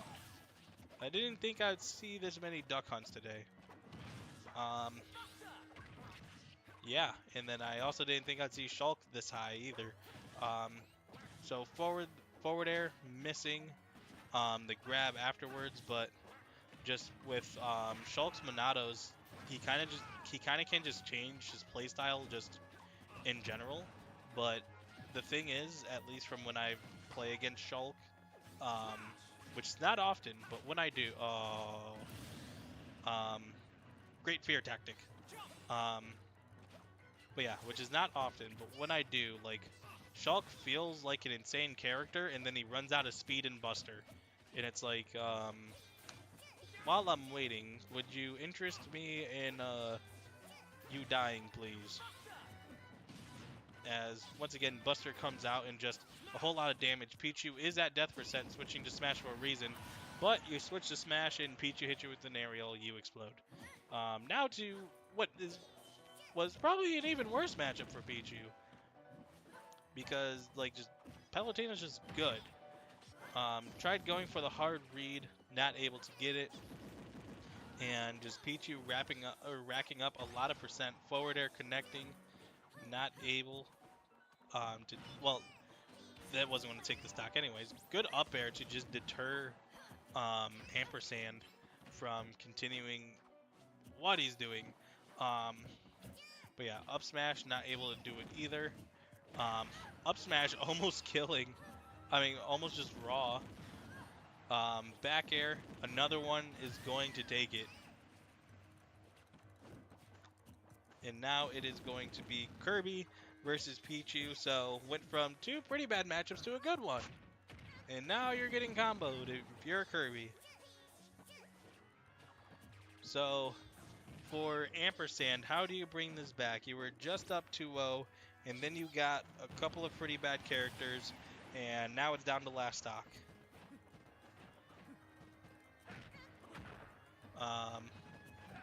Yeah, so I was right. Ampersand having to survive this, but yeah, being up 2-0, and now having to try to bring this back against Terry. 110 to 0. Getting the down throw, no forward throw, forward air, and that is going to be a kill, and that is going to be a reverse 3-0 favoring Invoke.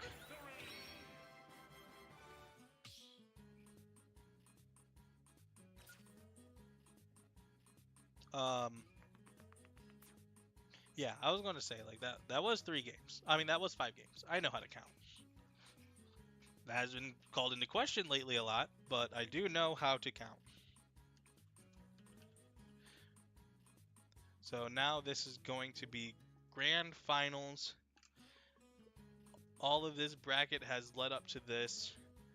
Dr. Curb versus Invoke.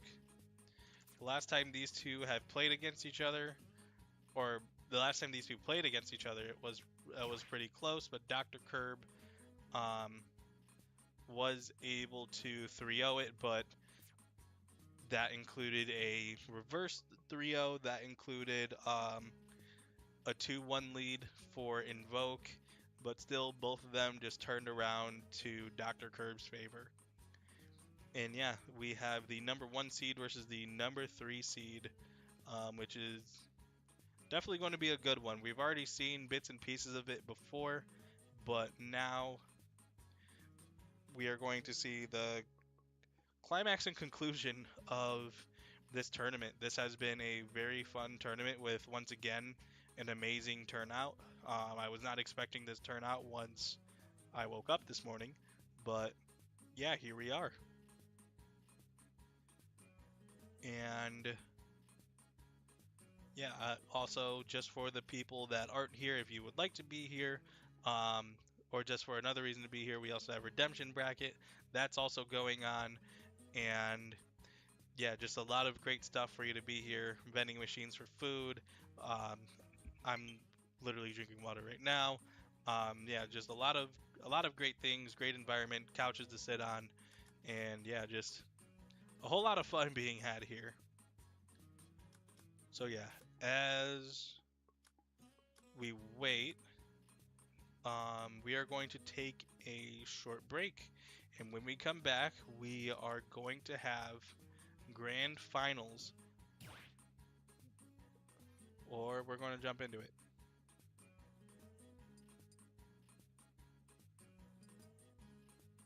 Either way, we're going to jump into it.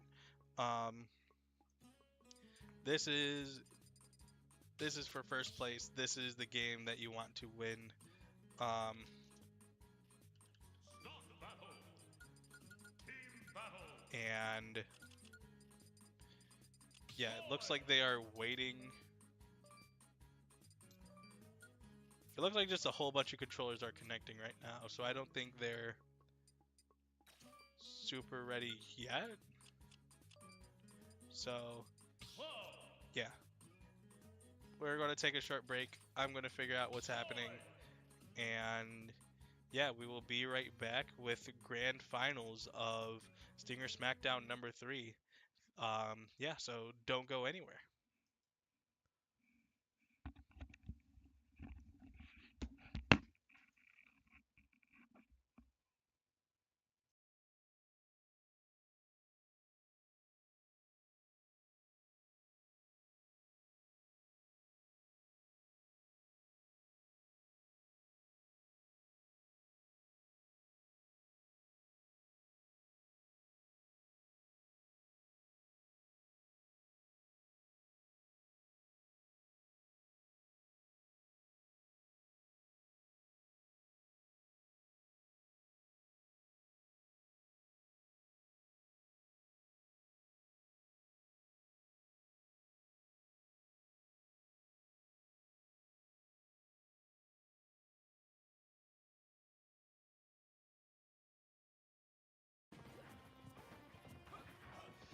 So we are back, and grand finals is doubles because yeah, I don't know anymore, but we're here. Um, this is the last set of this tournament, which makes me happy. But anyways, it was supposed to be Dr. Kerr versus Invoke, but they got so bored of it they decided to add 3 more people or 2 more people. Yeah, so we're looking at blue team versus yellow team, and I guess it's for specifically we want to be watching the Falco and the Boy, and everything else is collateral. Yeah. Just like that cloud. Yeah, this is Dr. Kerr versus Invoke, but with what? They got some help. They have some. I was gonna say supports. They did Yeah. summonings. Yeah, I was gonna say they use their supports. But yeah, laser going through, hitting one of them. Imagine getting back aired by Falco into Pac-Man grab. Like that was fun to watch. And it just like magneted through, and that also takes the stock. Also, Dr. Curve is the one with the lowest stocks, not only for the team but on the field. Can be taken out now as we kind of see a hint of what was supposed to be grand finals, because there's enough be out of shield on the left, and on the right there's enough be out of shield. Okay. I can even commentate doubles. What's going on? We're finding out together. Dr. Very Curve nice. is almost dead. He is Yeah. dead. Yeah. Oh, and immediately all the shared stock. It's like, yo, this is my grand finals. Yeah. I need to play.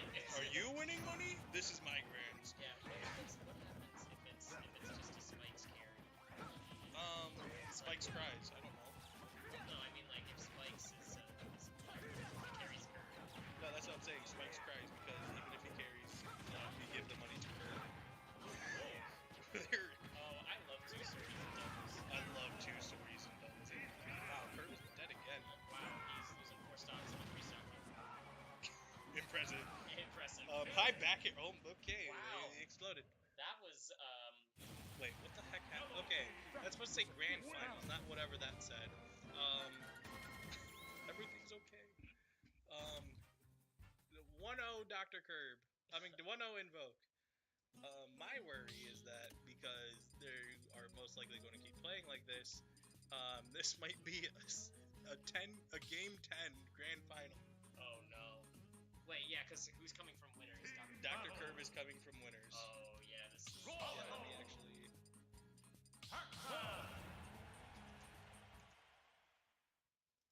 yeah, there you go. Yeah, he just kind of hit the Let him know who's on winners.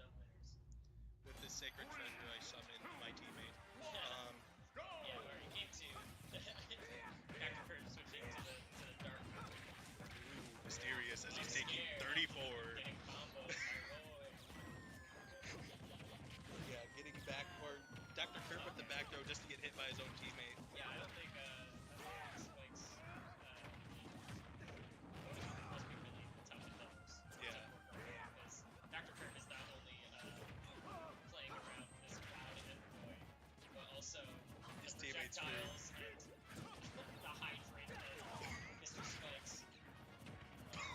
As he gets hit by the orange into with side beam.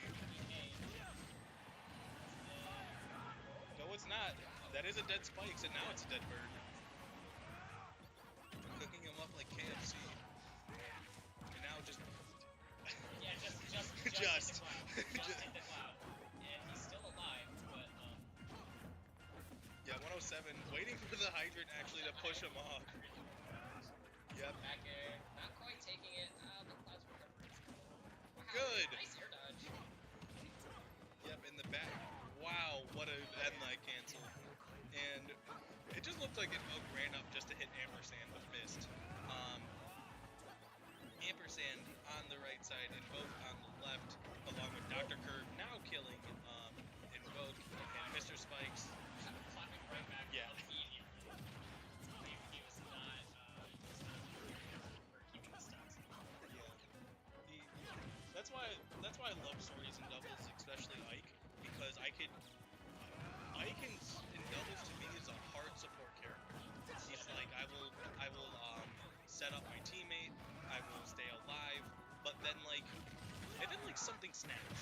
Like you lose a stock first, your team doesn't look good, and your teammate's like, hey, something needs to change. And then you go into I'm up smashing in the middle. If anyone rolls, they're dead.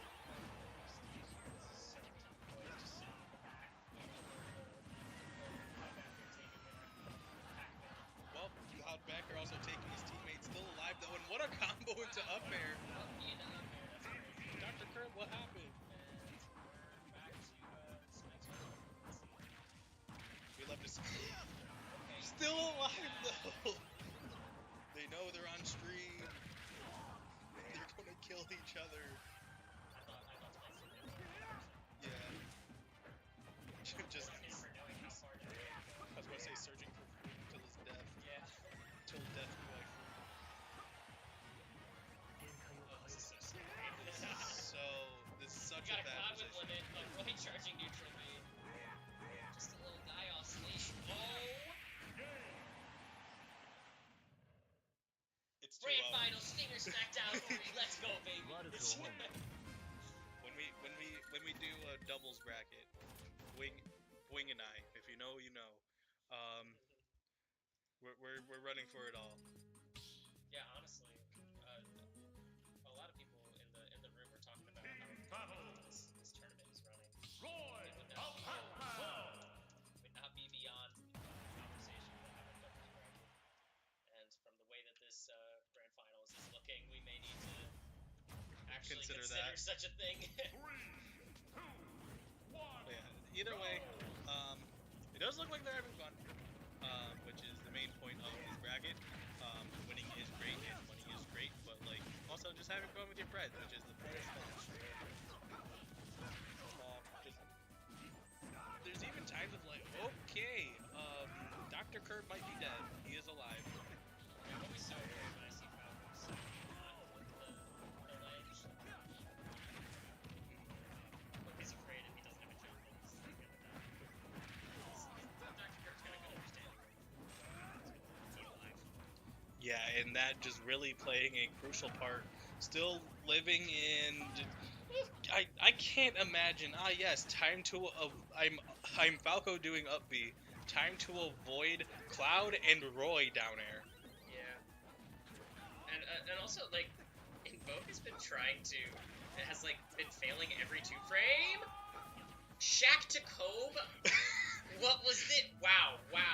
Yeah, they're Okay, going. Ampersand wants blood. This guy's playing like a maniac. But One hydrant used by Dr. Curb to take the stock on the right side of the stage. Meanwhile, Spike's on the left trying to recover. Little bit of a double team situation.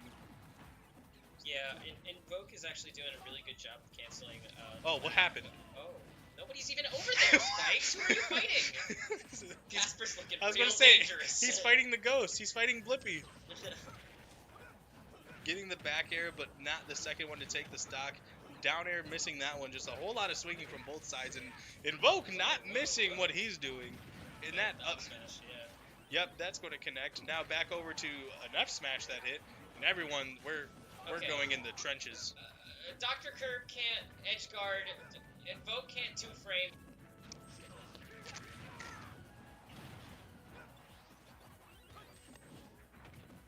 Which actually almost happened for Grands, just barely.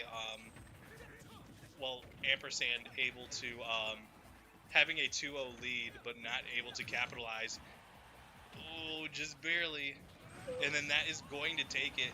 And Roy Wow. up B into up smash. These guys are on the combos. Yeah. I feel like they practiced. I feel like they practiced doubles. No, this is like roommate type beat. Yeah, this is just. This. Okay. Mayhem. Okay. Dr. Curb and Spikes having their first lead in this set, just to get hit by his teammate's fire hydrant. Yeah, Spike's better stay alive to make anything worth of this this lead, because what's gonna happen is Dr. Curb's gonna lose the stock, immediately take from Spikes, and it's gonna just go downhill from there. Yeah. Like this is a lead in doubles that you can't really rely on. Yeah, it just hard edge guard. What did I say? Well, they died in stereo, and now, is that true? What? The upbeat? weak forward air into up B. Oh, yeah, I think so. I need to hit the lab. But now that, yep, like you said, double sortie is always a fun time. I think That's so cool. They're just like, switch. yeah. I was going to say, I think even at this point they're like, all right, I'm tagging you in. All right, I'm tagging you in. Whoa, whoa, whoa. We're going for the clips. Once again, for people that just tuned in, this was a singles bracket grand final. And then Dr. Curve and Invoke just kind of agreed on having doubles instead. Invoke and Dr. Curve went through this whole bracket doing singles, but just in Grands they decided to mix it up. They play each other extremely often, so might as well just try to see the extent of how much fun they could have. Yeah, and with forward tilt from Roy, I feel like everything was just covered. Good job, yellow team. Yep, that is a 3-0 and going to be We got a bracket reset, baby. true finals. And honestly, at this point, if I'm Dr. Kerr, I'm like, If I'm Dr. Curve, I'm all like, right, get out of here. yeah. Or get out of here, Spikes. Um, Get out of here, Ampersand, and we're going back to singles. yeah. But Spikes is pondering, I guess. yeah, he's really looking at that no KOs. Dr. Curve took a screenshot. This is why I lost. Yeah.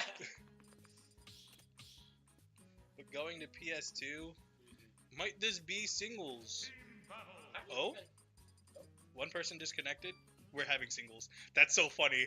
That's so funny. insane. That's so funny. Oh my Yeah, like Dr. Curve is in the place where he's like, oh, I just lost, like pretty bad. He could get out of here. Let me see what I can do without the teammate. Yeah. Now they're on the same team. Okay. This is funny. This is really Now funny. this is the smash that I signed up for. Wow. Oh my gosh. And okay, for as much as they do play this matchup, I feel like I haven't seen them play at all. Like as an out of region player, I don't really know Dr. Curve and Vogue like that. But if they are as comfortable with one another as it seems, then we're doing singles. And Invoke is dead. I turned Invoke is around to. Okay, this happened earlier in bracket, and Dr. Curve did 3-0 him.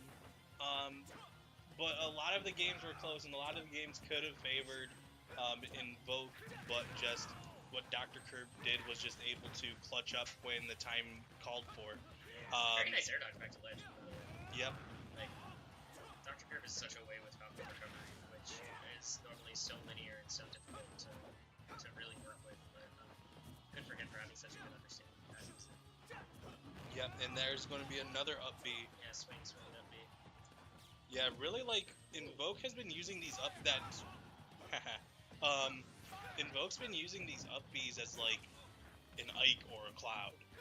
Not that I play those characters, but as that backer connects. But even like most other Fire Emblem characters have a really good up B out of shield, and Invoke just using Roy's, which up B out of shield is not necessarily what Roy is known for, but using it as it nonetheless is. That spike connects. Very nice.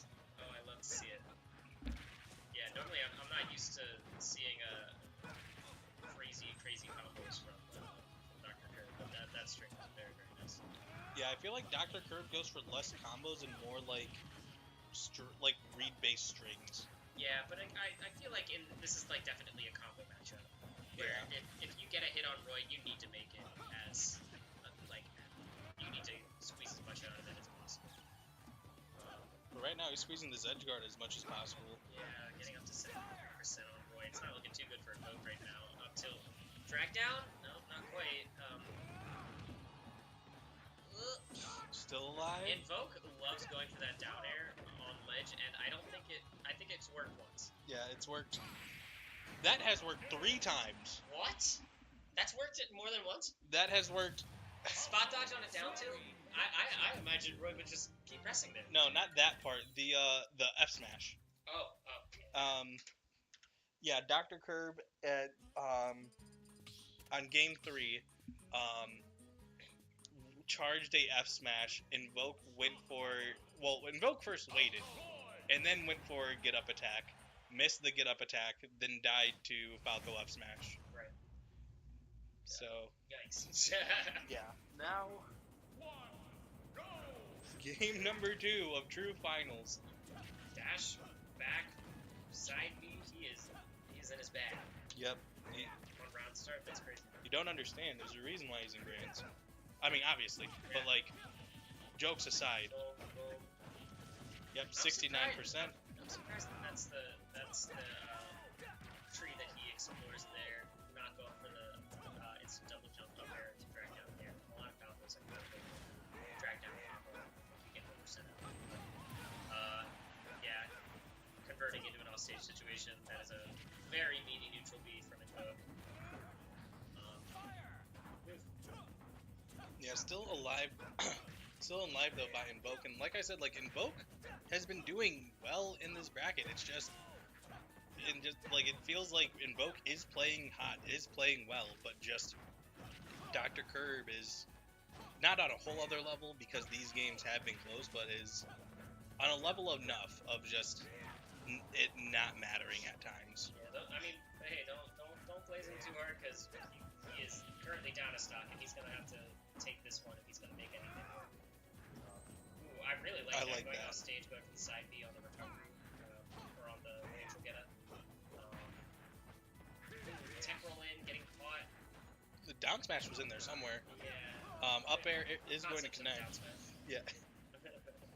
He didn't say chop. Parrying that, missing the forward air though. Yeah, like what do you do if you parry Roy's aerials? It's like it's still negative, buddy. Yep, and what's negative is the stock count for Dr. Curb right now with that Jared coming out. Ooh. Yep, down tilt. Down tilt? He's in his bag!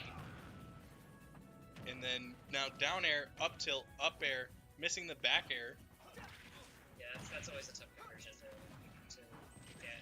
Side B right onto stage and then the back air to finish it out. I feel like, yeah, Dr. Curb works around this area of the stage so well where he's just standing at the ledge. Like, if you come at me, you're giving away your stage control, but if you stay right there, I am going to shoot lasers and pressure you by doing nothing, which is terrifying. I'm kind of surprised that illusion didn't. I'm still alive though.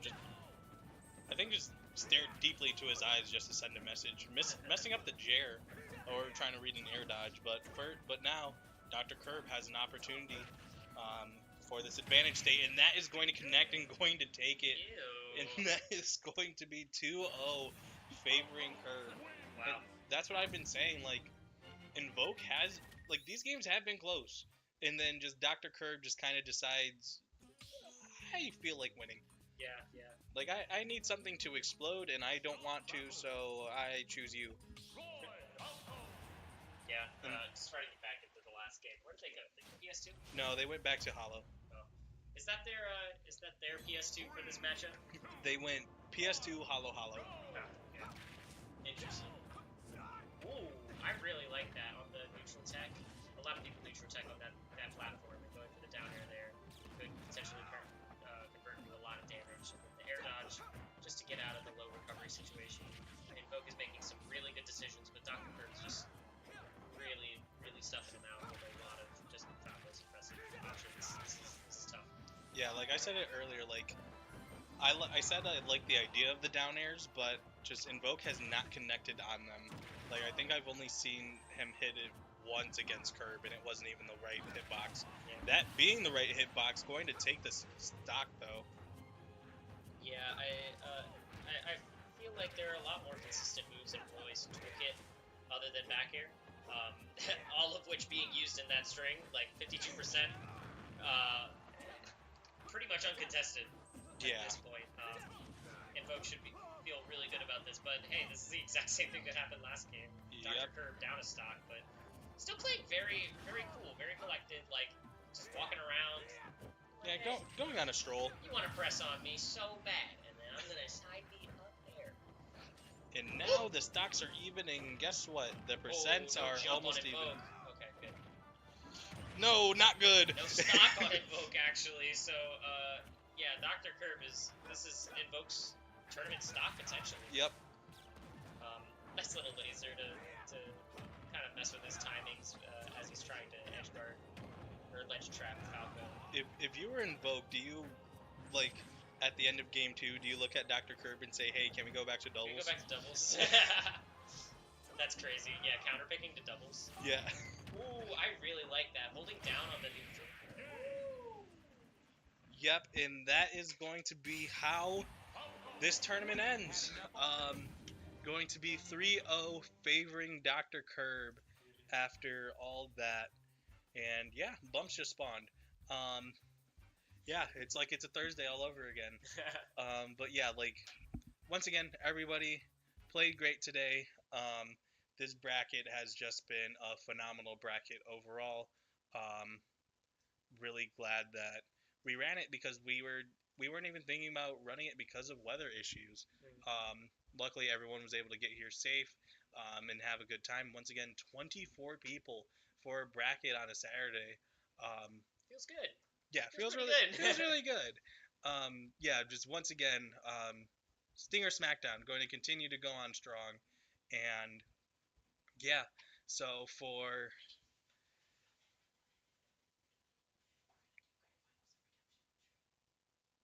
Oh, I lied. We are not done yet. so we run a redemption bracket on top of the normal bracket for those who don't make top 8, for those who don't know. And we are finally hitting grand finals of that bracket. And I don't quite know who is playing. I don't know believe either. it is Gay Rat. And where's our... I'm working on it. Okay, sweet. Epic. Yeah, no, the redemption bracket is for those who don't quite make top 8. And it's really just a good opportunity for those people who didn't get to play as many sets to keep practicing and hopefully play against the players who placed very similarly to them. Yeah. So yeah, it's just good means of improvement, which I think works very well in just what Stinger Smackdown should be. Should I put like, redemption finals or just RF? redemption, grand final. That's a lot of showdown. words, dude. The scoreboard is already pretty big. But anyways, it's redemption finals, so it's just redemption. Yeah, somebody doesn't have their name on it, so I'm guessing. So I know it's not Lebo. We know it's not Gay Rat. Well, we know Gay Rat's there. We know it's not Go Go Goro-san. We know it's not Tactics. We know it's not W Round 7. No, not Rock. So yeah, just deleted one of our names. That's okay. It's Ray. Oh, it's Rave Robber. Oh, awesome. Yeah. That sounded sarcastic, but yeah, genuinely awesome to see Rave Robber just continue to play. He is a high schooler that goes to Shaker, and last semester for ESO we got to call his games, and I liked watching him. I think. Is he an S? An S Yeah. player? Yes. Okay, so he beat me to get here. I went Toon Link for 2 games. That checks out, respectfully. Yeah, he was like, God, I hate Falco. There's so many Falcos, and I was like, okay, I won't play Falco. Yep, this checks out. Yes. So we're getting into redemption finals. It is No one versus Rave. It is Gay Rat versus Rave. Gay Rat is our He used to be Hollow Geo, but now he is our local random main. yes. And he has gone pretty much this whole tournament as random. He we were talking about redemption, and he was like, oh, so the winner of redemption gets a water bottle from Canes. I'm playing this to win. Wait, winner of redemption also gets one? Oh yeah, by the way, prize pool, it's a water bottle. Awesome. Don't laugh, this is serious. I'm glad that this was notified to me.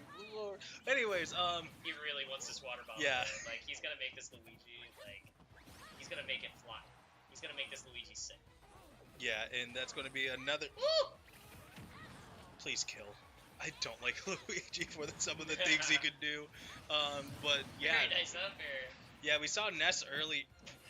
Oh, Wow! oh. What a read, not taking the stock Yeah, though. crazy read, but can't catch the DI.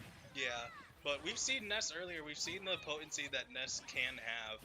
So Rave Robber hopefully able to mimic that. I am surprised he. What a doesn't have a snipe, by jump? the way. Okay. Oh, now he doesn't have a jump. Yep, still able to make it. I was really hoping that Gayrat would intercept the up B with just body blocking. I was gonna say with what, down taunt? No. He intercepted it. He just didn't make it Yeah, back if you're that close with this, you're always gonna hit. But whoa. Okay, cyclone shenanigans, and he Yeah. just flew. Brave is like, I gotta back Yeah. up. I gotta like recenter myself. But Luigi up smash is gonna take that. It's not looking too good for the rat. However, Wait, he's still got the whole next game to pray for a good character. Yeah. Oh, it's only 2 games? Well, Or it's only no, best 2 out of 3? It's specified. Oh, okay. It should be. Which is also another reason You're like, why I'm I really running it. like this redemption bracket, because the people. Okay, I guess you could. Gaze into the future. Gay rat into the future. Whoa. Okay, that's a dead rat. Yep. So that was game number 1. I don't think I can handle 4 more of these. Well, luckily this is single elimination, so there won't be a redemption bracket reset. Yep. Thank God. But this is how do you ban against random? Stages that you don't like. Yes. It's so weird. Yeah. Because it's like, how do you... Oh, the doctor. Yeah, because it's like, okay, well, how do you choose a stage with random?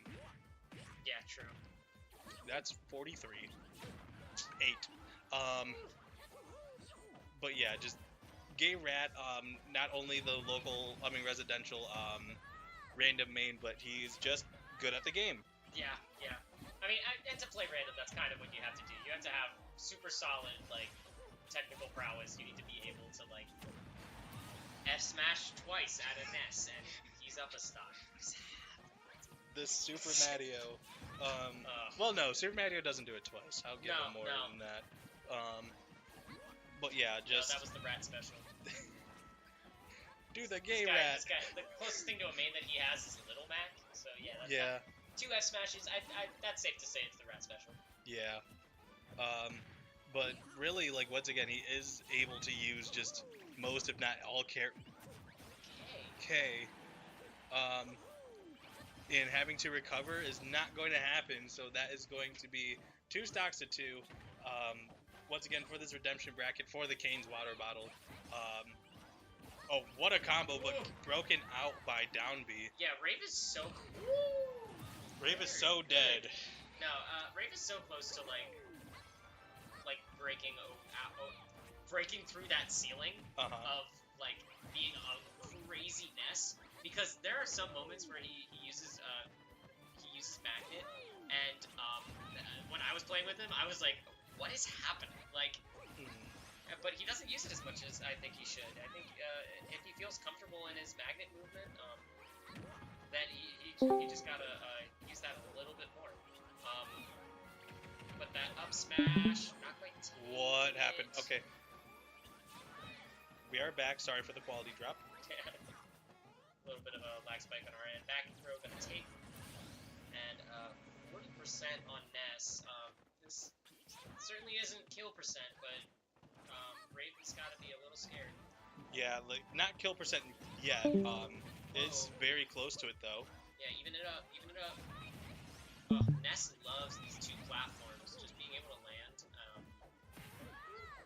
But setting that super brutal angle on PK Fire, honestly, like that is just tough. Ooh, PK Thunder not quite covering Dr. Mario's path back to stage. That is the worst air dodge I've seen in my life. What are you doing, man? That's insane. Your doc. So now that is going to be 2-0 for Rave Robber, and do we see one Little Mac? Do we see just one Little Mac game? Just for like Gayrat to be like, okay, I do know how to play the game. In the actual bracket, Gayrat lost to me, and it was because he played random the whole set. He won the first game as Isabel, lost the next 2, and then when we were counterpicking, I only banned Town, so then he went to FD and picked Little Mac, and he still lost. Oh. But now he's stuck on it, so... hey. The Little... Okay, whatever. What This is is up with Stinger Smackdown and just like having really scuffed finals? Like, has there been a normal finals? I wasn't at the last one, so I can't say anything. But I think the I'm looking at Ness Duck Hunt as potentially the last game in the whole tournament. Yeah, the last one was Roots versus Dreamless, so we had Snake versus Pyramithra. Yep, that down air connects, and Oh, this dog is gonna turn it all around. what is this? The fourth time we've had Duck Hunt on stream? Yeah, honestly, this is a lot of Duck Hunt in this bracket. Yep. A lot of them were moving like pretty heavy. Yeah, Coles, I don't want to hear any more. I don't want to hear any more about the lack of Duck Hunt. Still, Very good recovery, like for not playing Duck Hunt as much as like traditional Duck Hunt. even games. using the cannon that's a misinput, is he going to 3-stock him as Duck Hunt? There's no way. I want to see the hard switch into Duck Hunt after this game too. I could see him do that. You're like, oh well, Duck Hunt worked. I guess I'll stay as Duck Hunt. It's like, oh, great idea. I haven't tried this one yet. No, I mean he's down 2-0 right now. If he's sticking with random, I think he's sticking with random the whole time. Yeah. He does really want to win this. Back throw gonna take. But I mean I think it's more the principle of can he do it on all random. Yeah. It's the gay rat principle. Yeah, there's a little bit of pride and a water bottle. On the line. Ugh. But yeah, Falling up there, not gonna like take as much space as I'm sure he was anticipating.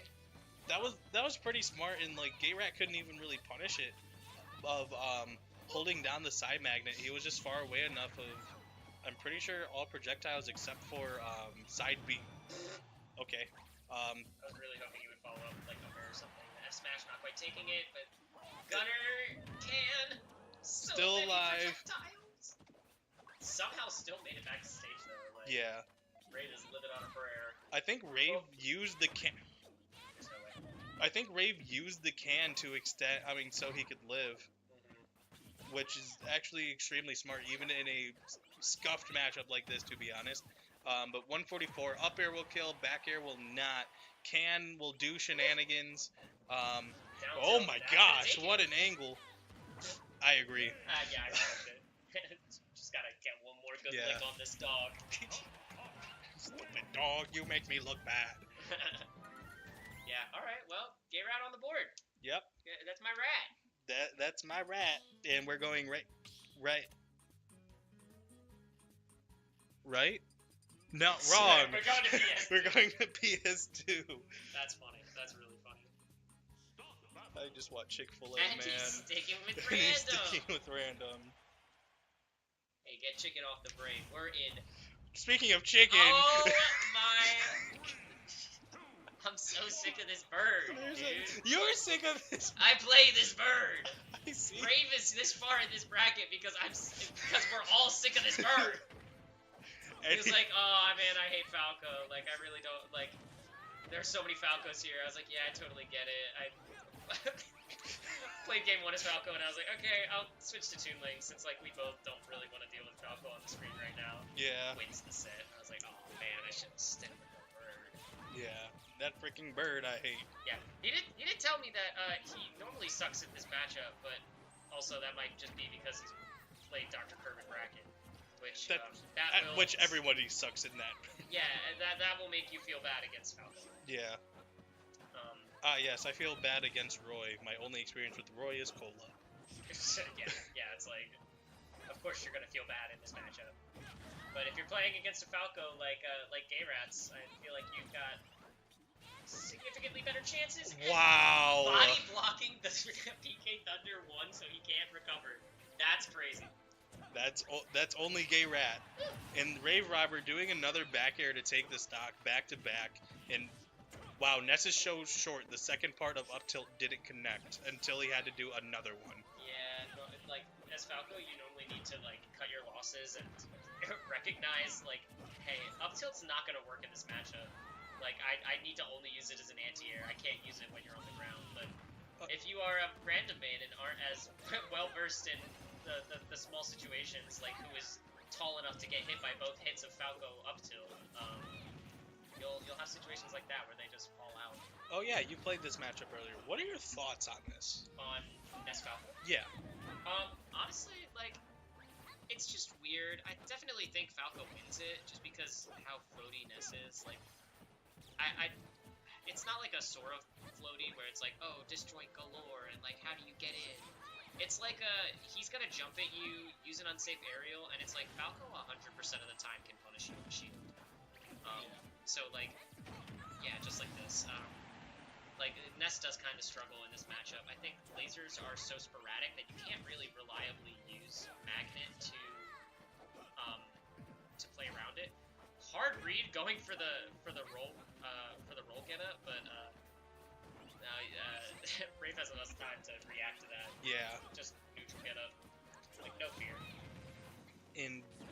But like, still, I almost said his tag instead of his tag. So, great Gay Rat. Oh my gosh, Gay Rat. Trying to. Please don't tell me it's Weak going to. F smash down it. This is how we go into Game 5. Game 5, last game of the whole bracket, For real this time. and we've got random Ness. That's great. Once again, this is Redemption Bracket. If you guys are here now, the original bracket did end, and the winner was Dr. Curb winning 3-0 over Invoke.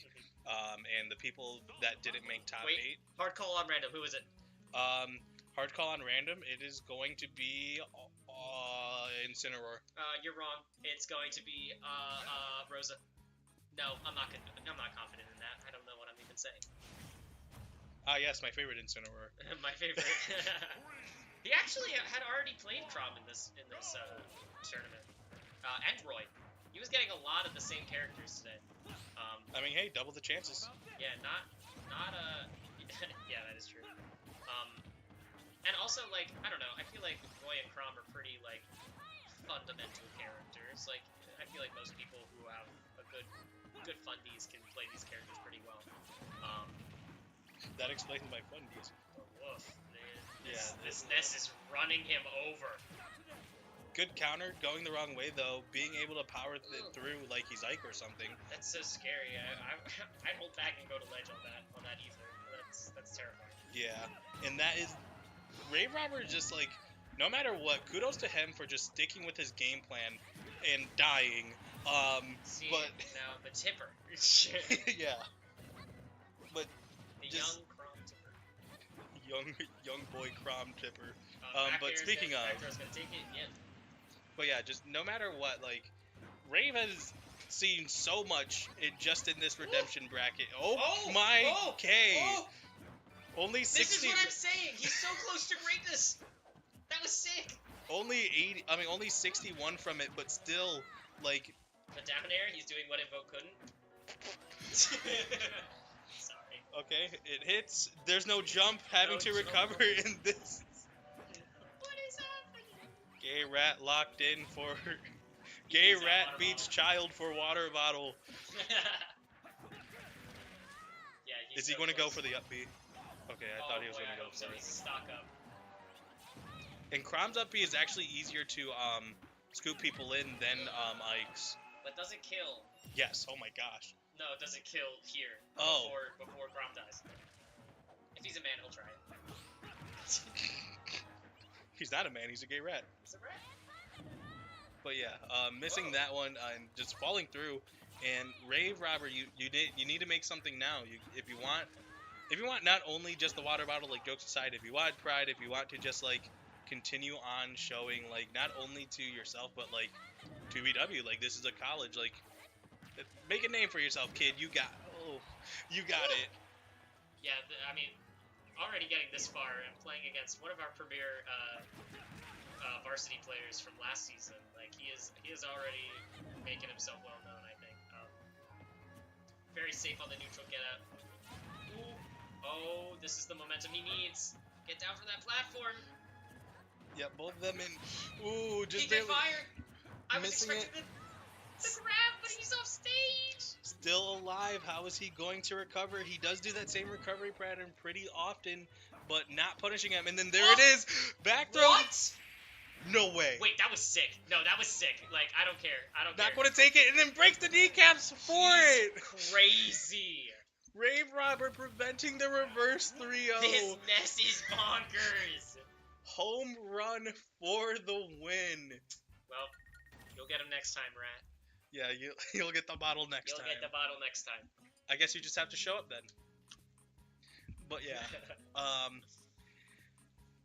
unless my boss runs into the room again and says that we have something else, now we're done.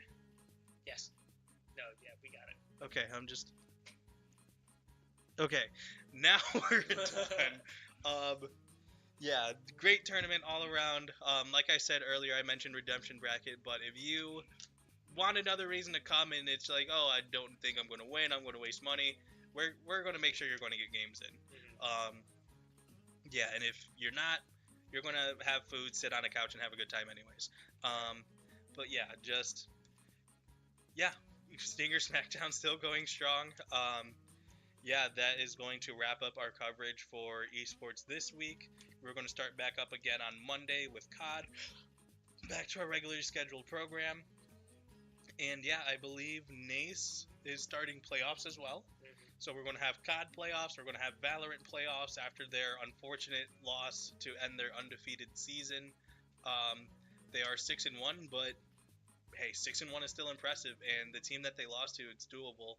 And Smash, off of winning last week, still they could try to make a name for themselves. They're going against a team in Franklin College, in which they already lost to, but they fought before. That's notes. Yeah, that is going to wrap up our time here. I am LT Barone, finally joined by somebody. This one is Bumps this time. And yeah, thank you all for watching, and we will see you next time.